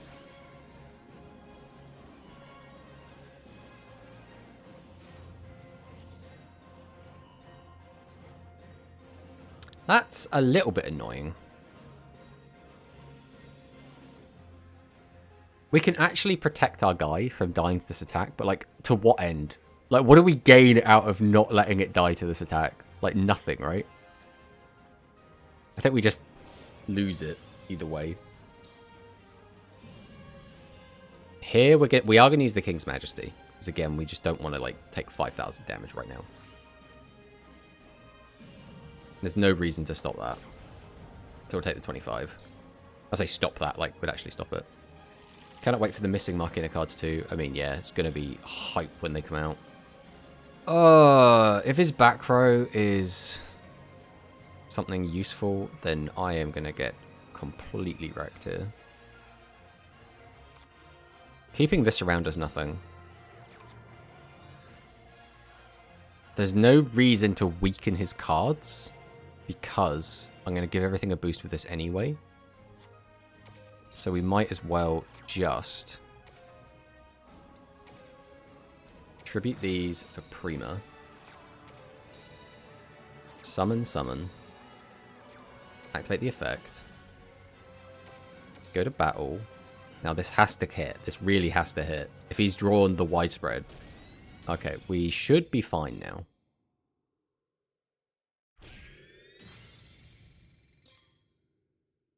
I'm guessing it's what, Phantom Bind or Barrier would be my guesses.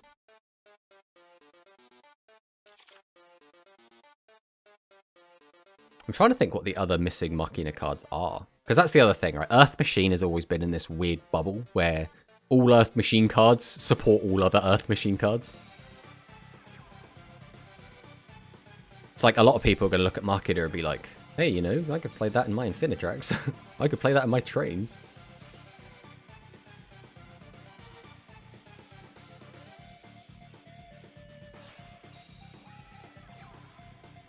Gravity Press? Okay. This is some old school tech. Disco Fever! No, we just let this go. That's fine.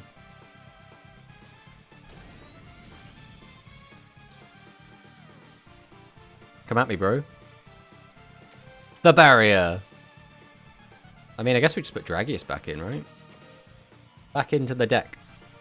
My son. I still want to save it for Predaplants. I mean, yeah, Predaplants are gonna be... They're gonna go hard, let's be honest.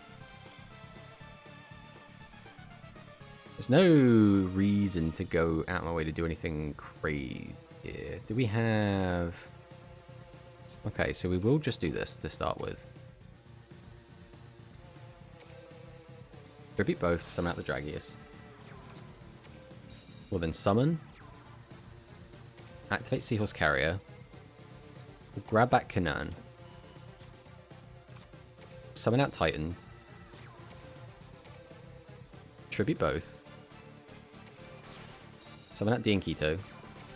Activate our skill. Put back 1, 2. Activate the effect. Activate Diankito. Send this to grave. Gain another 1,000. Summon this. And win the game. Ah, oh, spinning all of the plates. Such a great time. But I'll go into the main box regardless, buy like 4 bundles I haven't purchased yet. For 3 times Cosmotown, 3 times Caduceus. Caduceus or Caduceus? I don't know how we're pronouncing that one. And 1 to 2 times Citadel. I feel like boxes with cards we gotten this year have been really insane. So I cannot imagine what next year future boxes and cards we will get. I'm wondering, right? So this is my tinfoil hat conspiracy theory, right? I think Speed is getting really good boxes at the moment because they knew that Rush was not going to be received well. So they went... A lot of people are going to hate on Rush because it's going to eat into Speed Duel. So we're going to give them a lot of really cool shit that's going to, like, breathe life into the meta a little bit, maybe. Be cards that people have been wanting to get for a long time. Some fan favorites. That way, people then will be like, oh, you know, Speed's in a really good place right now. Oh, yeah, Rush is doing okay as well. That's fine. That's like my conspiracy. Because when Rush was first announced, nothing but hate, right? I got so many comments and stuff on videos, people being like very concerned that Rush was going to hurt Speed or it was going to kill Speed or something. But, you know, Rush is doing fine. I wouldn't say Rush is like overly thriving, but Speed seems to be in a really, really good place right now. I think the only deck that I personally am not a big fan of is Eternal Bond. Other than that, Speed's doing great. Yeah, Rush sort of doesn't feel that full just yet. I mean, yeah, it's probably going to feel like that for a while, to be honest. I think Rush became exceptionally fun in mid-Go Rush. I think that's when it got really, really good. Before that, it is kind of, you know, a little bit unga-bunga, a little bit just kind of slam into each other, beat down. Even when fusions and maxims get introduced, that doesn't really spice things up in a super meaningful way. He tribute set that. Which means if I want to try and attack over it, I've kind of got to use Thunder the Thunder. Let's go for this. This is a really bad play. I should have just set 3, but I just kind of want to try this. Because if I beat over this, I'll be really happy. Ha ha ha ha ha. I thought it was going to be Clear Eyes. Yeah, we get him for a bit of damage. Yeah, I get that. Yeah, it's a weird one, right? Like, so when we think about, I guess, Master Rule, when that first came out, right? We had like Legend of Blue Eyes. Legend of Blue Eyes was a bit shit, let's be honest, right? But it didn't take long to get very, very powerful staples that really changed how the game worked, right? Like, even in that very first set, we got Raigeki, we got Dark Hole, we got Pot of Greed, and over the next few sets, we got, like, some unbelievably powerful cards. So, because of that, that's very funny that he's gone for those ones. The game kind of felt more complete quicker. Oh, how do we navigate this? Depending on what his back row is, I think with 2 back row, we cannot just attack into this. Right? We will just kind of die. The other problem is that because he's got... I feel like we're damned if we do, we're damned if we don't. If we don't attack into it, he's already got Dragius, which means he's going to swing, swing, swing, get him for 25. If he summons out another Dragius, we just die.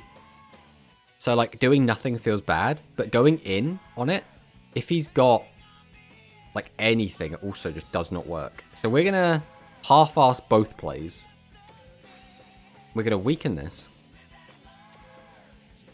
We're then going to get out our own Dragius. And then we're going to set the other 2 cards in our hand. This, hopefully, if he bricks, lets us stay in the game. But if he hasn't got anything to protect this Dragius, this is so big for us.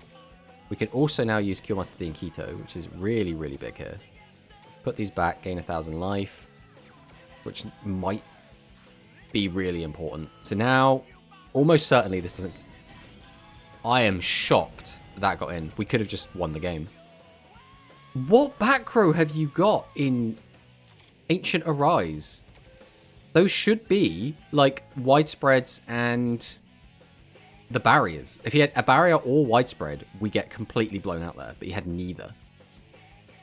Yeah, I get that. Getting into Modern Yu-Gi-Oh! Today can be pretty harsh. Yeah, I mean, I think the best analogy for Rush is early Duel Links, right? Because even when Rush came out physically, it felt very much like early Duel Links, where, you know, normal summon Axe Raider was considered a strong play when Duel Links came out, right? In Rush, similarly, very weak plays were considered very strong. But yeah, Modern Yu-Gi-Oh! Is a fucking nightmare. Like, trying to get new players into it. I actually did manage to get some of my friends into playing Modern Yu-Gi-Oh! Which was really good. One of my friends, who is big into a lot of other card games. He plays Hearthstone. He's really big into Marvel Snap. He is really big now into Master Duel. And he just managed to, like, climb into it and just kind of pick up a deck and learn it on his own, which I was very impressed with.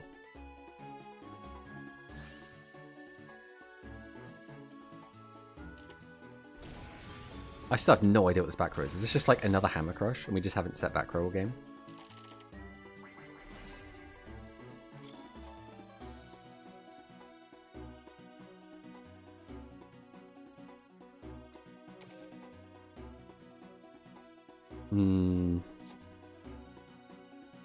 We have to clear both of his monsters, which means I think we have to go Dragius. I don't think we get a say in that. So use Reincarnation.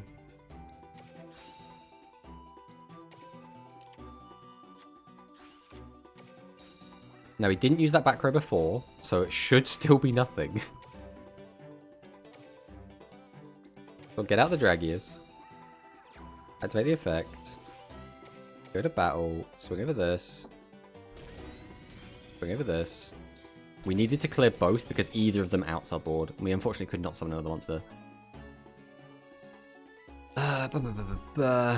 I felt pretty good playing Code Talker at full power Master Duel, especially with the new Link 6 Firewall Dragon Singularity, which is literally like shooting Quasar Dragon, but for Playmaker. Like the final evolution of Firewall Dragon. Firewall Dragon's a really weird card anyway, right? Because that card came out and then like had to go on the ban list because it was crazy and did everything. I want to say that's the only time a main character's boss has ever had to be banned. I mean, you can argue that Code Talker or Playmaker even has not access code, it's the other one. I guess access code became his new kind of finishing move. Yeah, still one of my favorite ace monsters. Finally, dragons are cripple. That's right, Zach. Dragons be cripple now. Oh, he's just set another back row. That gonna be. He still hasn't seen his bloody widespread.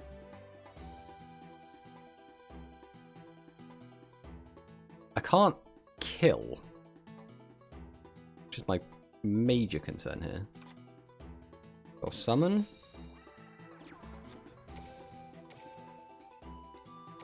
Tribute to summon. Summon. Activate. Boost. So this protects the Innkeeper from dying to widespread. But if he's got widespread, we still don't kill him here. So widespread, the barrier, that's very funny.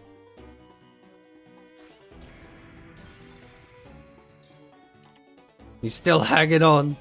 We pass here. Deco Talker, that's usually his first ace monster in the anime. That's the other thing, right, is that it became more of a thing where characters kind of got two ace monsters, like a 2100 attacker and then the 2500 attacker, right? I think it started with Jaden, really, with his Flame Wingman, and then you got Neos, and then it was what, Junk Warrior into Stardust Dragon.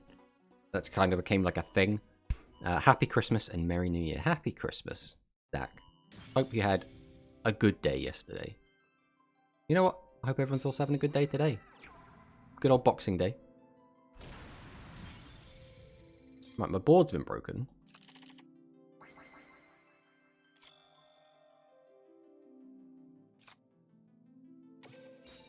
Well, I mean, we do what we can. And what we can is summon Multi-Direct Dragon and Dragius.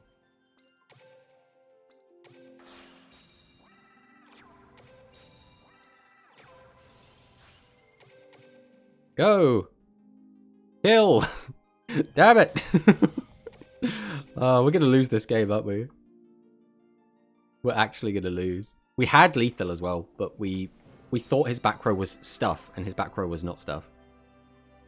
Oh god, actually, do we have just back row left in the deck? Oh no. I don't know how many normal summonable monsters we have left in this pile. Oh, it doesn't matter, we're dead anyway to exactly... almost exact lethal. That is a shame that we lost that. Again, we gave our opponent too much respect. That was the problem. Where's Spark when you need it? So we had lethal a while ago, because our opponent had two back row, and he's playing a deck that should comfortably have decent back row in it, because he's playing so many high attack monsters. But I don't think he was. Yeah, so he had these three in here. He had two copies of the Barrier and Widespread Ruin, and he had two set cards. We predicted he would have both of these cards. But his set cards must have just been like some combination of this crap. So we kind of played ourselves, right? In trying to not immediately lose the game to an important trap card, we ended up not winning the game.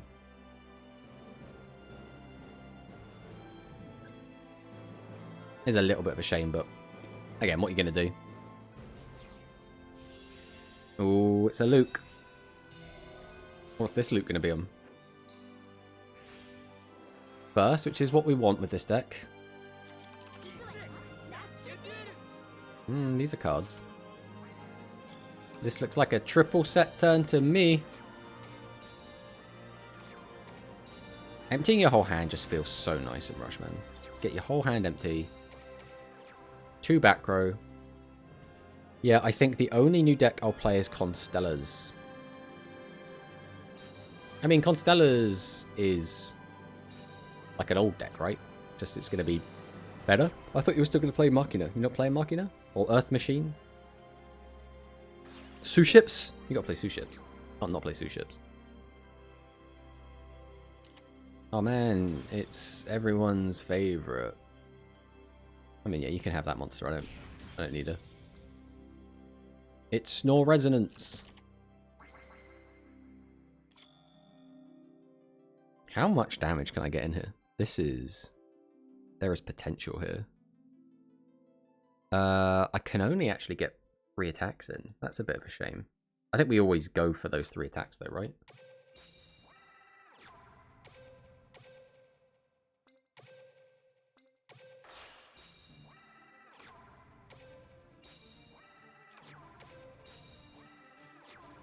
If I could get just one more body, it'd be so nice, but beggars can't be choosers. And then we're going to activate Cure Master Dinkio to get my life points back.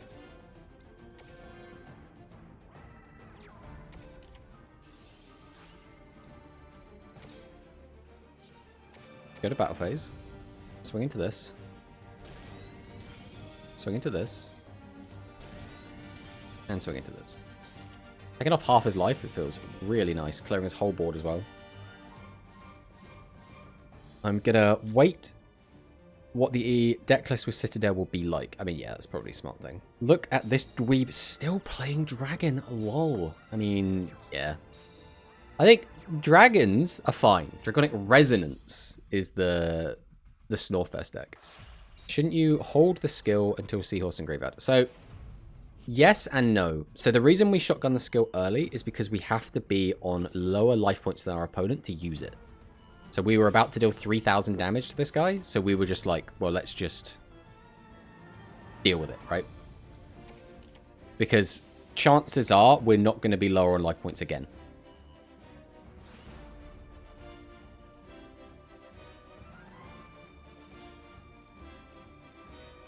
And we win the game. That is it. The game is over, my friend. You can surrender now. I give you permission.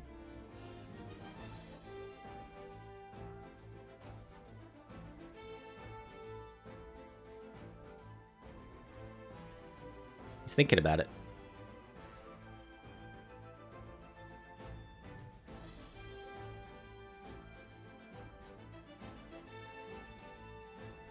Waiting for a response. Oh, did he close the game? Oh, unfortunately. Unfortunate. That's the rage quit.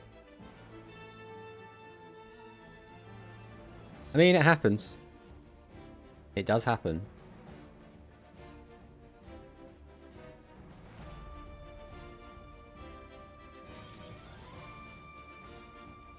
And there it goes.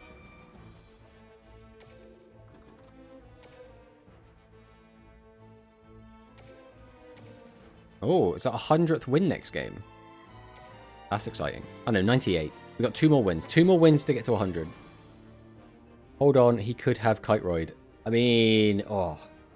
Mate, whenever I'm playing speed, I'm literally sat there the entire time. Just like, oh, I've got to play around Kiteroid. Should do this in case he's got Kiteroid. And sometimes it does come up. Sometimes it does come up. Especially playing Fluffles, right? I'm just sat there like, alright, I have lethal, but if he has Kiteroid, I need an extra 2 attacks. And I can get those extra 2 attacks. So we're going to be spinning all of the plates until eventually we have lethal through Kiteroid.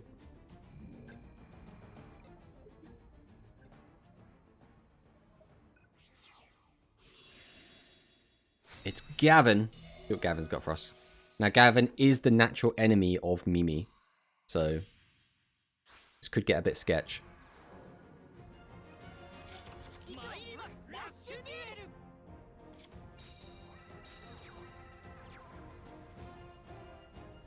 If he actually Yami Rulers me turn 1... Oh, God. This hand is so bad at dealing with Yami Ruler turn 1. Already, my deck is not very good into this. But this is catastrophic, getting turn 1 while I've already got 2 high levels in hand. Right, well, we just go all on the defensive. If he gets Pierce and he gets direct attacks, so be it. But we cannot not do this. If you play an attack and he doesn't have Pierce or Kimi Ruler, then we get punished that way as well. Okay, so he's going to have Piercing. He's going to have 2 Piercing against my 0 defenders. Oh, this is going quite poorly for us. Me, whenever I play around Kite Road, bam, Battling Box of Veil show up. Battling Box is so good. Wait, are we just dead? No. No, he doesn't even have lethal damage. That's what, 5,900 though, right? No, 4,900.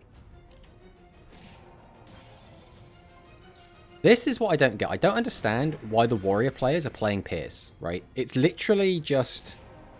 I'm going to try and sack wins out of my opponent and make my deck so much clunkier. And I don't... Did we just lose? Did we actually just lose the game? That's so sad. I mean, again, this was always a really bad matchup for us, but we have bricked so hard. I mean, we'll do what we can, but we have almost certainly just lost the game.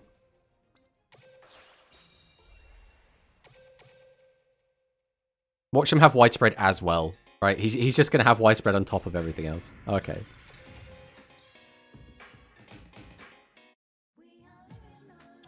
I mean, there's nothing we can do here, unfortunately. We're the 1400 defense when you need it. I mean, we are playing 1400 defense. We just didn't draw it. Yeah, that's lethal. Wait, is that lethal? 400 plus 12 plus 4. At the moment... Okay, there's lethal. I mean, we'll let him finish us off. It's so funny how this game worked out, though, that he had exactly the God Hand against us 2 turns in a row. So turn 1, he needed to get the Yami Ruler to make our brick hand even worse. Then turn 2, he needed exactly 2 Piercing Samurai and a copy of Pierce to get triple Pierce. And he also needed us, all of our normal summons, to be 0 defenders to get all that damage in. Like, he utterly sacked us there. There's nothing we could have done. Just a big old rip. It's a weird one as well, because I'd like to play that matchup a bit more. Because, again, our worst matchup is the Warrior deck with this Aqua Aggro deck. So I would like to actually play the match out, rather than hard bricking and our opponent getting the absolute God Hand at the same time.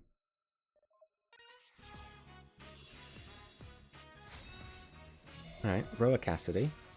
So this could be Royal Rebels. But even inside of Royal Rebels, this could be Red Eyes Rebels, or this could be the Heavy Metal Drive. Ugh. Well, I guess we are summoning out a Dragius.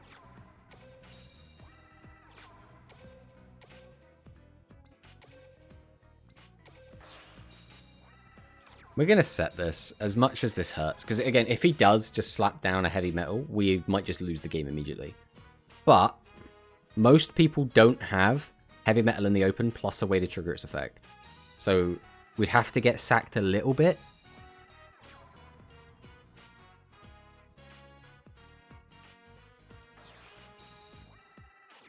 That's scary. Okay. Okay, we're fine. We are big chillin'. That's amusing.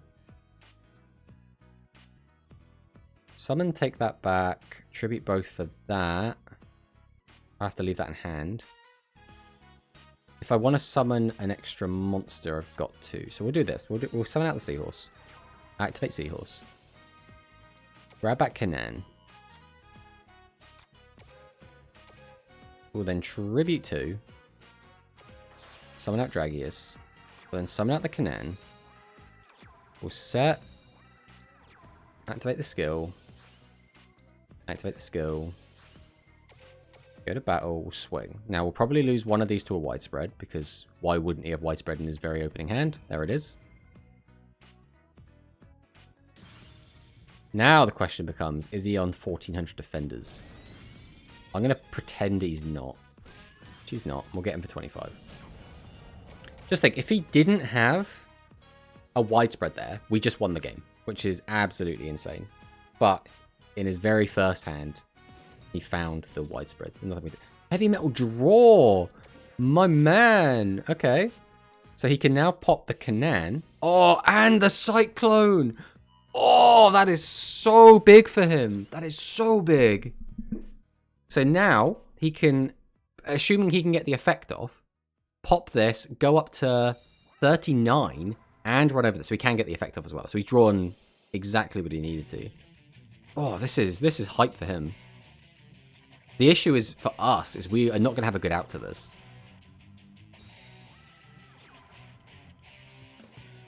Do both of these, I'm guessing? Oh, and he also gets the Summon Skull on top. Jesus, this is going to be a rough one. So he drew, as well, the perfect hand. He needed all normal summonable monsters and the Summon Skull to be able to make this exact board. So he drew absolutely perfectly.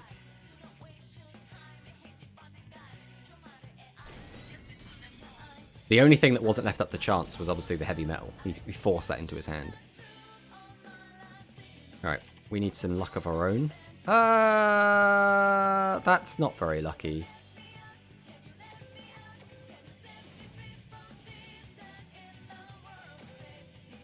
Unfortunately, like, what does this do?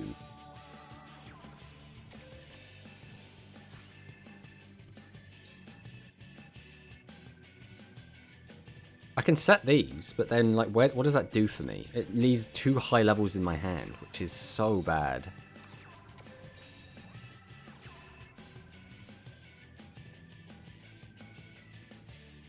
Alternatively, I summon out the D and Keto, ram in. I'll only have 1 monster to defend me. I don't think I can do that. I think I have to just do this. We're basically waiting to get a boost for the Dragius. So we need to find a speedy performer. We've got 1 in grey, so we have 1 left in deck. That's scary. That's also scary. Obviously the widespread's gone, so I have to worry about that. Okay, this is fine. He might be on Pierce, which would be a weird choice, but he could be on it, which punishes us super hard. But Royal Rebels' major weakness is they are really bad at dealing with face-down monsters. Now, again, we could also just brick and just draw a bunch of high levels, but we've already gone through 3 high levels, which means we don't have that many left in the deck. That is actually really annoying.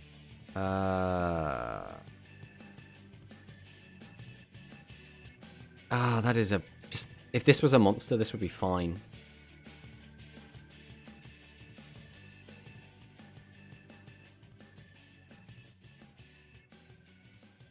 Do we just take the 25?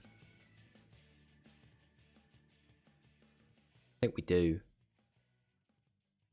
Using this right now doesn't do anything. I might as well just set it. I think we have to just do this. The thing that really sucks about this is that now if we were to draw the Prima, that now doesn't get us out of this. Hammer Crush is fine. You can Hammer Crush all you want. Behold, Ghost Cyclone.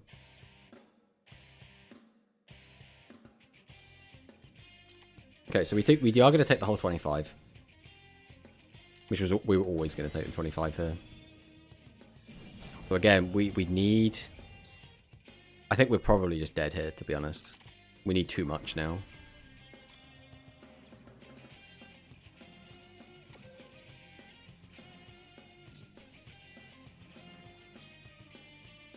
This sucks so bad. We're 1 monster... If this wasn't D and Keto, if if this was just a normal summon.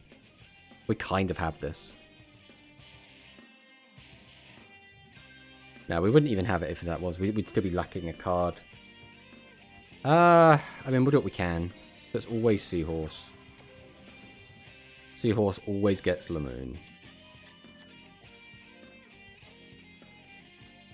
Because like, I can get the boost, but I can't game him.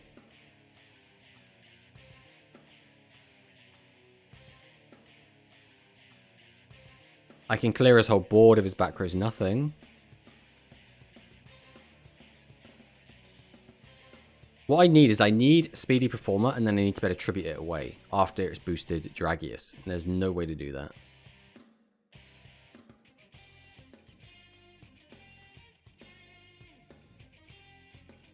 Maybe we should replace Keto. Yeah, but then it wouldn't be Aqua Aggro. The whole point of this is that we're not playing Dragon Aggro, we're playing Aqua Aggro. That's a different deck that you're describing, Zach. Yeah, we are just dead, right? There's literally nothing. Tribute 2. That gets me a body. The body doesn't do anything. Gaining 1,000 life points doesn't do anything. He's going to have another heavy metal, so leaving a guy in attack mode also gets us boned. Yeah, there's literally nothing here. We will just surrender to our opponent, gracefully. Alas. But it's kind of hard to see this deck to out 2500 wall. Yeah, I mean, that's why we have Prima and Speedy Performer. The thing to remember is, this deck, which is, you know, Aqua Aggro, is, or was, arguably the best deck before the kind of Dragon Aggro deck kind of came up. This deck was winning a lot of tournaments.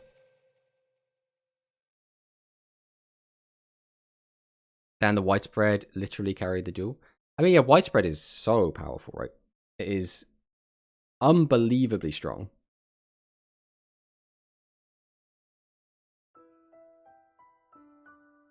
Now the sad music kicks in. But yeah, Widespread is crazy, right? I mean, just wait till we get some other legend traps.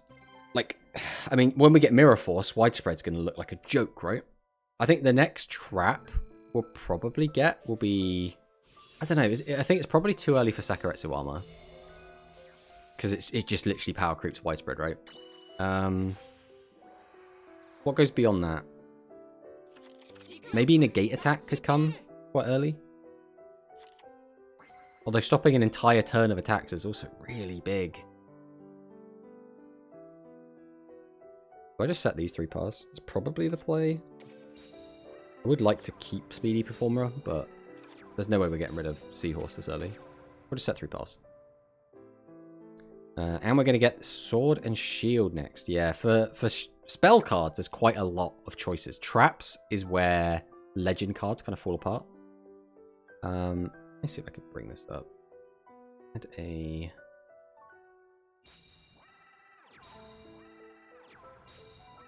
window. There you go. It's Project Ignis. So if we go to Legends... So we've got quite a lot of monsters going on, right? But then when you get down to the traps, there's literally Negate Attack, Widespread, Magic Cylinder, Mirror Force, Sakuretsu, Torrential, Compulsory, which is brand new, Icarus Attack, Malevolent Catastrophe, Trap Hole, and that's it. Trap Hole was like one of the first ones we got, so that's what we were kind of expecting. But it is obviously not what we got early. We got Widespread instead, which is interesting.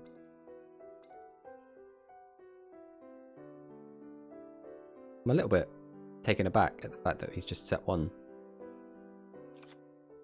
I mean, we'll just go for this, right?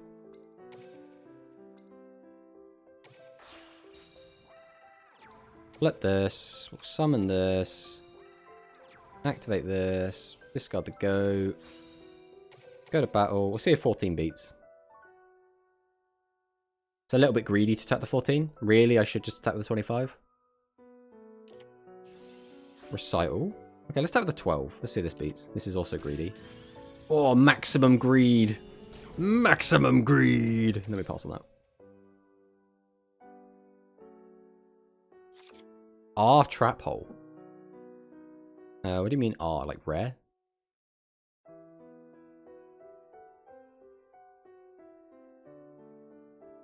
Good old trap hole. But yeah, for spells, we've got tons of options, right? Recurring Nightmare, Heavy Storm, Pot of Avarice, Smash, which again, I would expect us to get smashing sooner than later. Pot of Greed, Monster Incarnation we've already got, Dark Factory Mass Reduction, Hammer Shot, which is brand new, Polymerization, which obviously will come out later. Final Destiny is a funny one. Power Bond, Dark Hole, Graceful Charity, The Warrior Returning Alive, Upstart Goblin, Tribute to the Doomed, Card Destruction, Salvage. Hey. Look who it is.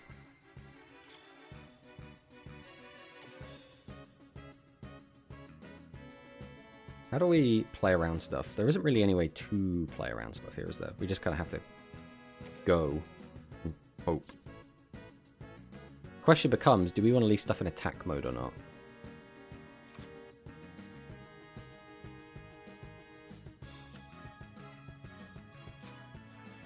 I guess we'll summon this. I don't really want to use this effect. I don't want to clog up my hand with stuff. So we'll just go for this, into this, set this, activate the effect, and then we'll just swing. Let's see if he's got anything. If he's got exactly Widespread, or Seadrew Widespread off the top, or Seadrew Widespread off the top, why wouldn't he have drawn Widespread off the top?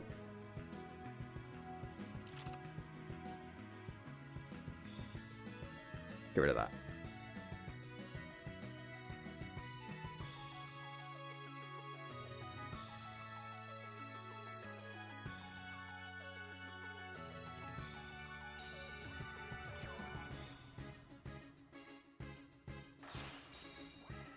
Okay, tributes for a set. What are you? Oh, so he's just playing the silly beast deck. That's what he's doing. Okay. I mean, this is kind of fine. Nice content on screen. Wow, amazing game. I mean, let's be honest. I'm playing Aqua Aggro against, I can only assume, Tempest Drives. There's not much of excitement going on here. Tribute to Hey There, Hey Alpaca. Summon this out. We'll then go Seahorse. Activate Seahorse. Grab back the Canaan.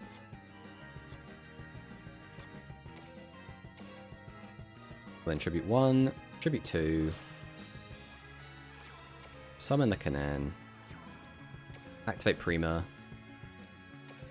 activate the Inkito, go to battle, swing with 28, watch him have Recital. Oh, the Barrier, okay. I mean, that still stops all my attacks for the turn. This is what I don't like, is a lot of these Tempest players are just playing Stool. They just play a bunch of traps and set a 2500 defense monster, and that's the entire strategy. Like, they don't try and win, they just try and stall out the game for as long as possible. And it's just like, come on, bro. Let's play Yu-Gi-Oh! What are we doing? What are we doing, bro? Did you figure out best deck yet, lol? I mean, I think the best deck is pretty... is pretty solved, right? I think everyone kind of knows that the best deck is the Dragon Aggro with the Beast Engine. Just nothing else just comes close to that deck. That's funny. I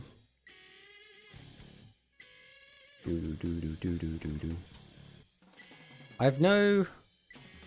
I suppose this is probably the best thing I could do. Tribute this to summon this. Activate this to boost both over it. Activate this effect, and we'll gain some life points back. Set this. Go to battle. Swing. Now, how many more trap cards can you have to protect you in your silly Stool deck? Noodle best. Noodle is actually surprisingly good. Of course you have all of the back row in the world. See, this kid is just playing just Stool. It's just Stool.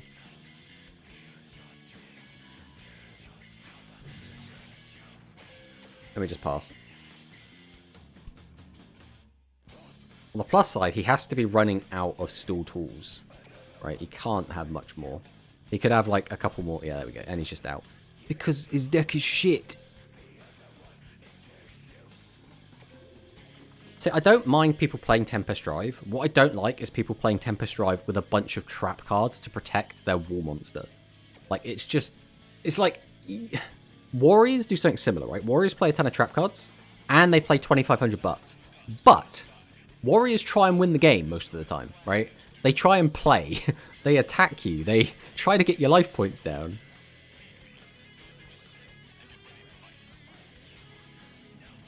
I'm trying out Beast Noodles for funsies. I mean, Beast Noodles is very competent.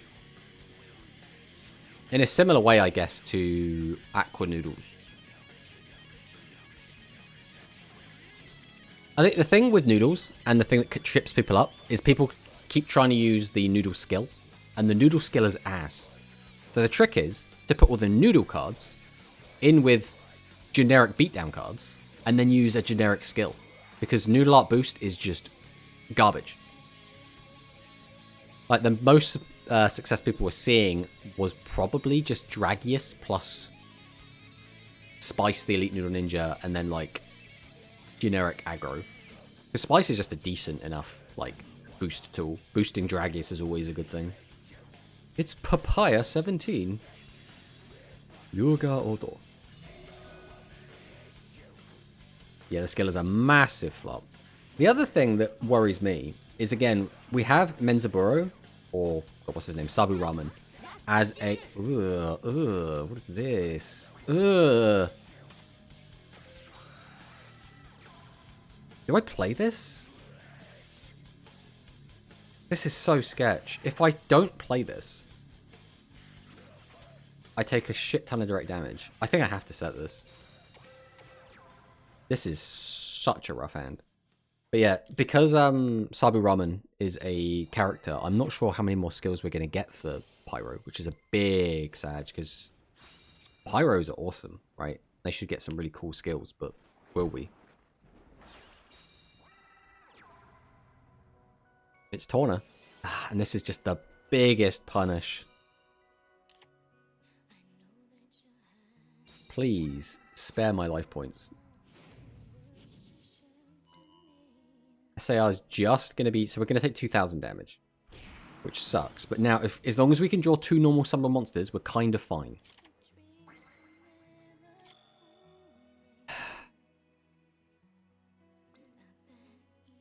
Well, the game's over, right? Right, so all I can do is pass, right? So now I need my opponent to just not kill me this turn, and then I need to draw another normal summonable.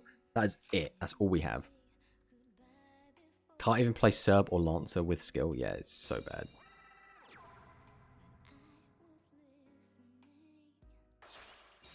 Most high-level Pyros even turn off the skill, which is a massive lack of foresight, yeah. Also L-Hand. I mean, yeah, it happens. What can you do about it? Just mulligan.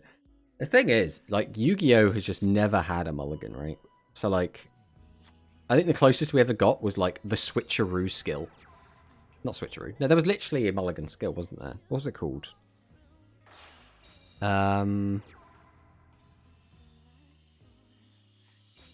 What was it called? There was a skill that was just mulligan. Redraw? That doesn't sound right.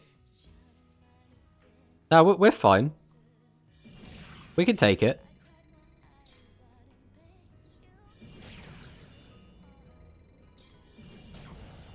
We couldn't take it. Restart. That was it. Yes, restart. That was a great skill back in the day. Because that was the other thing. There was a big portion of Duel Links life where the meta was just, you play balance or you play restart. And I think at that point they were like, or Konami was like, we don't really want people to just play balance and restart, so we're going to nerf them, and then we're going to make the other skills a little bit stronger. Which is kind of what's going on in Rush right now, right? A lot of the time people are playing generic skills like Hammer Crush Deal, or Legend Draw, or Life Point Gain, and just playing good cards. Especially after all of the bans that have come through. Rip Balance. Yeah, I used to love Balance back in the day. What was one of the very first skills that was also really good? I remember being, I think it was a Pegasus skill. They just let you look at your opponent's set cards. It was so funny. I just gotta look at your trap cards.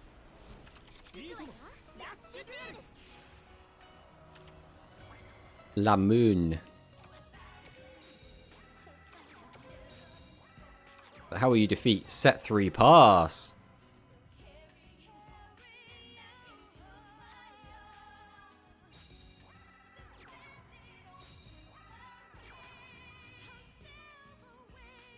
Okay. Hey, it's heavy metal. Why are we playing 1500 beaters? What skill are you on that you're able to fit 1500 beaters in next to your heavy metal? Because I had two 1400 defenders and that has just been clapped out of the way, which feels bad. See, this is also where things get a little bit tricky because I can't clear the whole board no matter what I do. And I want to maintain some of this stuff in the hand. So we do just summon out the Dragius. But if he does have another heavy metal, we could get really hurt here. Unfortunately, that would have been a perfect draw. If I had that in this hand, I could have wiped the whole board and got a crap ton of damage in. Instead, we let him keep his big boy and only get 2,000 in. Meanwhile, life point gain alpha still chilling. Well, what was the big one? It's 3 effects or whatever. Was like the weird generic skill where people were just like, I'm just going to gain a bunch of life points. Funny how balance was too consistent to be allowed, and then they just started releasing the most meta-defining consistent skills for specific archetypes. I mean, that's the whole point, right? Is they want you to be playing specific archetypes. Another Dragius is kind of funny.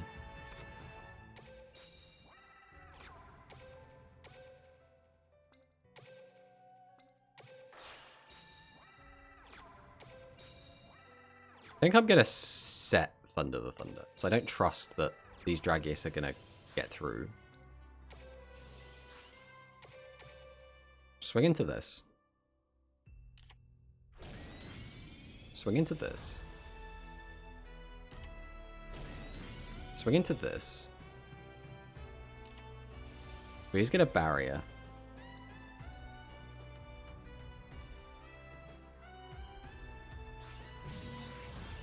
Now the question is, do we try and attack in again? He could just have another barrier. I think we are going to attack in again. Getting rid of it is so big because, again, if he just gets another heavy metal, we get blown out. Like, we get completely shafted. We probably just lose the game if he gets another heavy metal.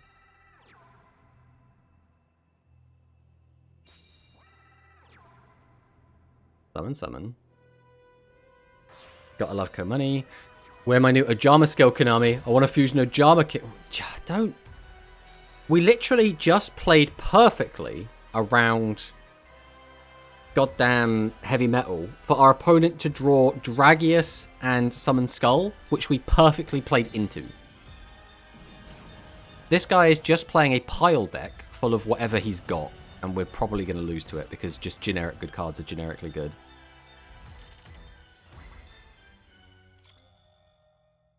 Alright, go Cyclone. Pop that. Activate our skill. We just need life points and we need them now.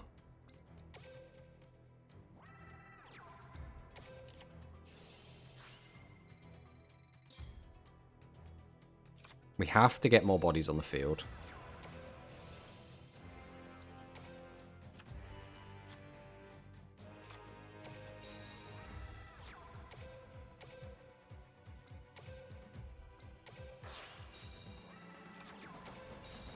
I don't even think I can afford to use DQ's skill. I think we need to do all of this.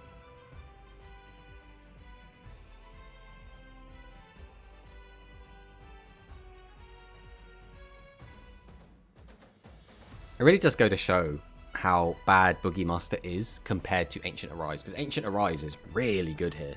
And Boogie Master is really mid here. Watch him now. Now that we've got rid of the heavy metal. And now that we were playing around heavy metal before. Now he's going to draw a second copy of heavy metal and pop our guy.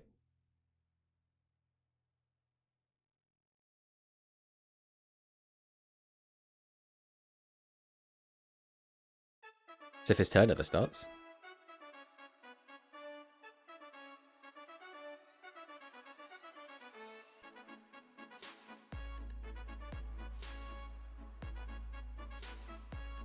What are we waiting for here?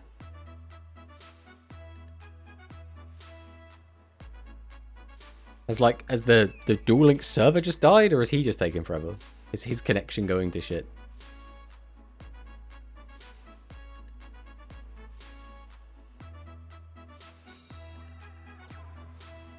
Oh my god, he's actually gonna do it. He's actually gonna summon out Heavy Metal, and we're gonna lose to Heavy Metal. Oh, the Double Dragius. Are we dead to Double Dragius?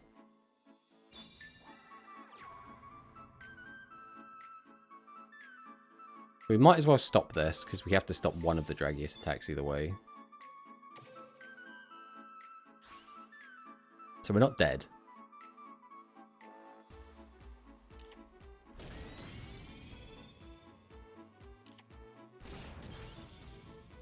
If no reason to not crash. Okay. It's one Dragius dealt with.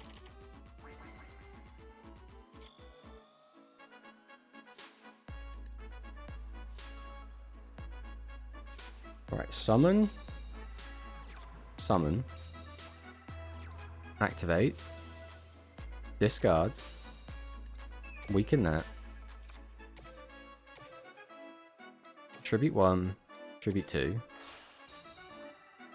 Set. Go to battle. Swing over Dragius.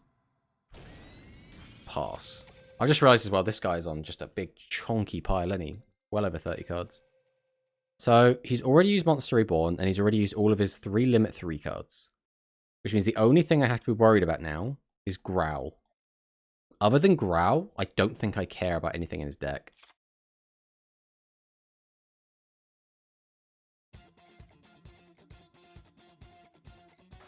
Hey, here a nice tip. You should set the 1400 defense on the right column, because normally when they bring out 2 strong monsters, they're most likely going to be on the left and middle column, and they're going to summon a small monster on the right column and just attack the monster in the same column. I tried it in this. It's one of those things, though, where some people just don't do that, right? So, like, it works when it works, but it doesn't work when it doesn't. And also, we have just lost to exactly the thing that we said we were going to live. The only thing we had to worry about was a Growl getting its effect off, and he's got a Growl with an effect off, so that's it. Just rip.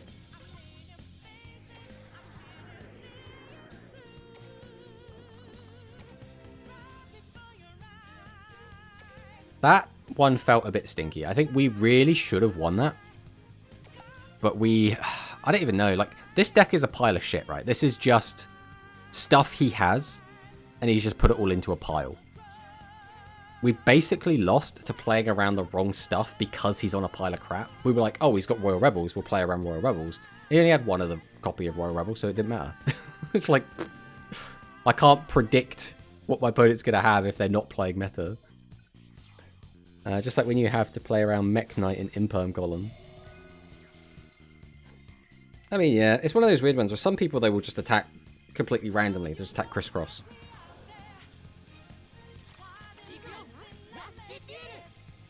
So I don't really put too much stock into that. Not to mention, like, we're not playing like super sweaty tryhard, right? We're not playing tournament. We're playing King of Games, which is like the most casual version of Rush you can get at the moment.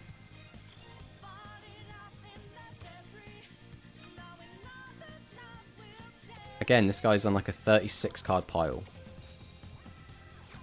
What is it with people and playing these like random ass 36 card piles?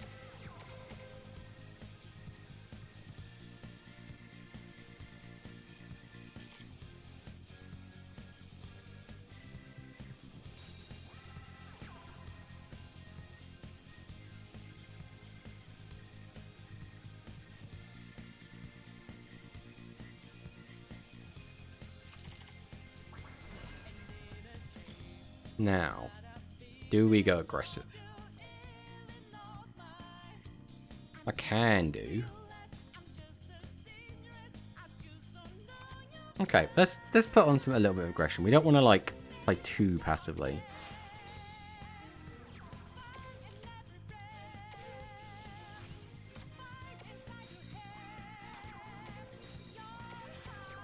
swing here. 0 defense. What's this? Means there's a high chance this kills. Oh, has he got Recital? Go for it, mate. Use Recital. Do it. 25 direct. Okay, so he's got Recital. He's probably... Oh, don't... Please don't be on Stool Tempest Cyclone again. Whatever it's called. Please do not be. Go aggressive. They just... Yeah, there we go. Tempest. It's Stool Tempest Drive again. It's just Stool Tempest Drive. Like the worst deck in the game. And it just drags games out so hard.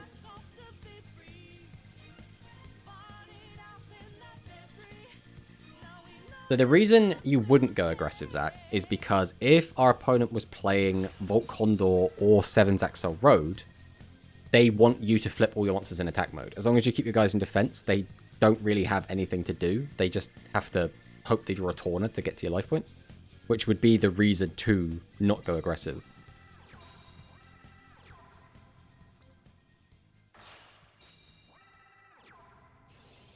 Okay.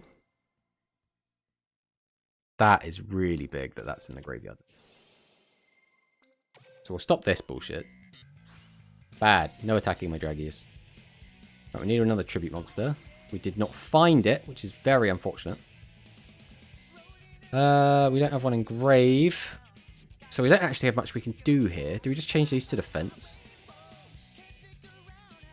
There's no point in attacking into his defense monster. We know exactly what it is, and we know we can't beat it. So we'll just go battle. And we will just swing in here. Then we'll just pass. We heckin' love stall decks.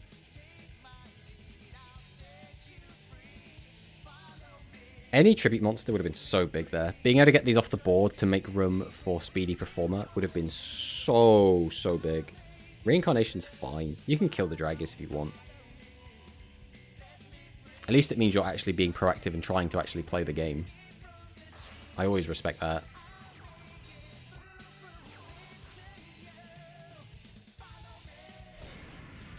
Hey, we get to keep both our monsters.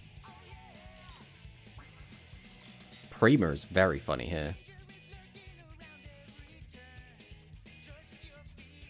So we'll use this. We'll discard you. And we'll grab Dragius. Go ahead and tribute 2. Do we just try and maintain Speedy Performer? That's good, because he's got Recital. It forces him to attack into it. It's a little risky, though.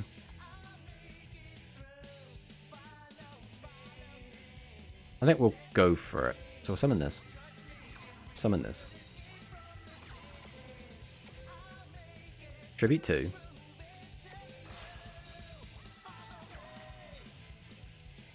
Activate Prima. Activate Dragius. And then going to summon out Performer. Activate its effect. Boost you. Then we go to battle. This has to attack first.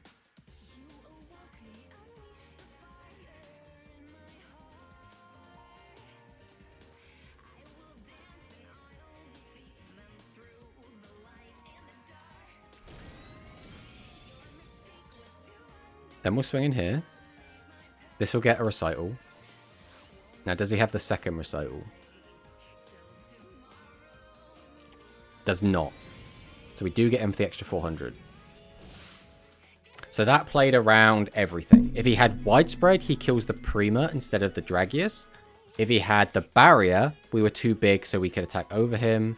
It also plays around the Phantom Bind, because we just do not have enough of anything in our graveyard for to worry about Phantom Bind. The only problem with this is we now have a very low monster in attack mode, and our life points are kind of low. And we wanted specifically to maintain our Speedy Performer, because if he decides to set up the lock again, we can break it with Speedy Perform, which means he has to force something into attack mode to get rid of it. Otherwise, we just out him immediately.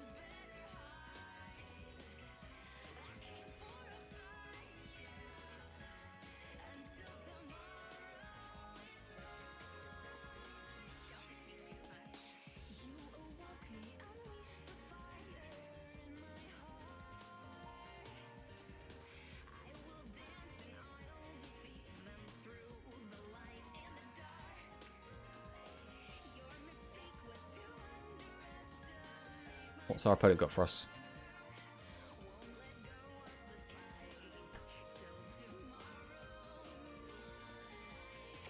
It's a weird list as well, right?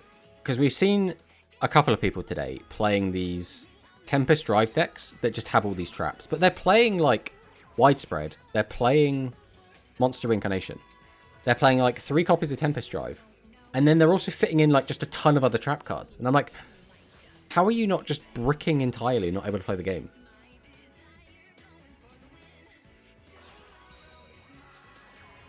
Maybe for Torna. Okay. Uses the Tempest Drive skill. Gets a boost. Then is he going to set to get the search? He is going to set to get the search. Grabs out another Torna. Not sure what getting out a second Torna does here. You're going to have to use the Torna effect, and then we just scoop. Okay. Okay. Well, we take those. Well, that was our 100th win, and I think 100 wins is probably a good place to call it. We are a couple of minutes early. I don't think it's worth playing out another game, especially if we run into another one of these bloody stall decks. Just look at this. 1, 2, 3, 4, 5, 6, 7, 8, 9, 10. He's got 10 spell traps in here, as well as 8 tribute monsters. So no wonder he's playing so many cards in the deck, because the consistency would be all over the place in a pile like this. But I think that's going to do us for the stream today.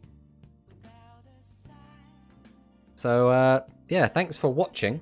Obviously, we'll be back again on Thursday, where I think we're going to be doing some sort of collab-y type thing, which should be quite interesting. But we are always going to be playing some Rush. I don't think we'll be playing Speed on Thursday, but I do want to get back into some Speed at some point. And would you look at that, Bismuth 91, continuing the gift sub they got from... Well, Sandbox is continuing the gift sub they got from Bismuth. I'm not sure why that popped up. I'm not sure what's going on there. Well, that's just hanging out, but... Yeah, thanks everyone for watching, and we will see you next time.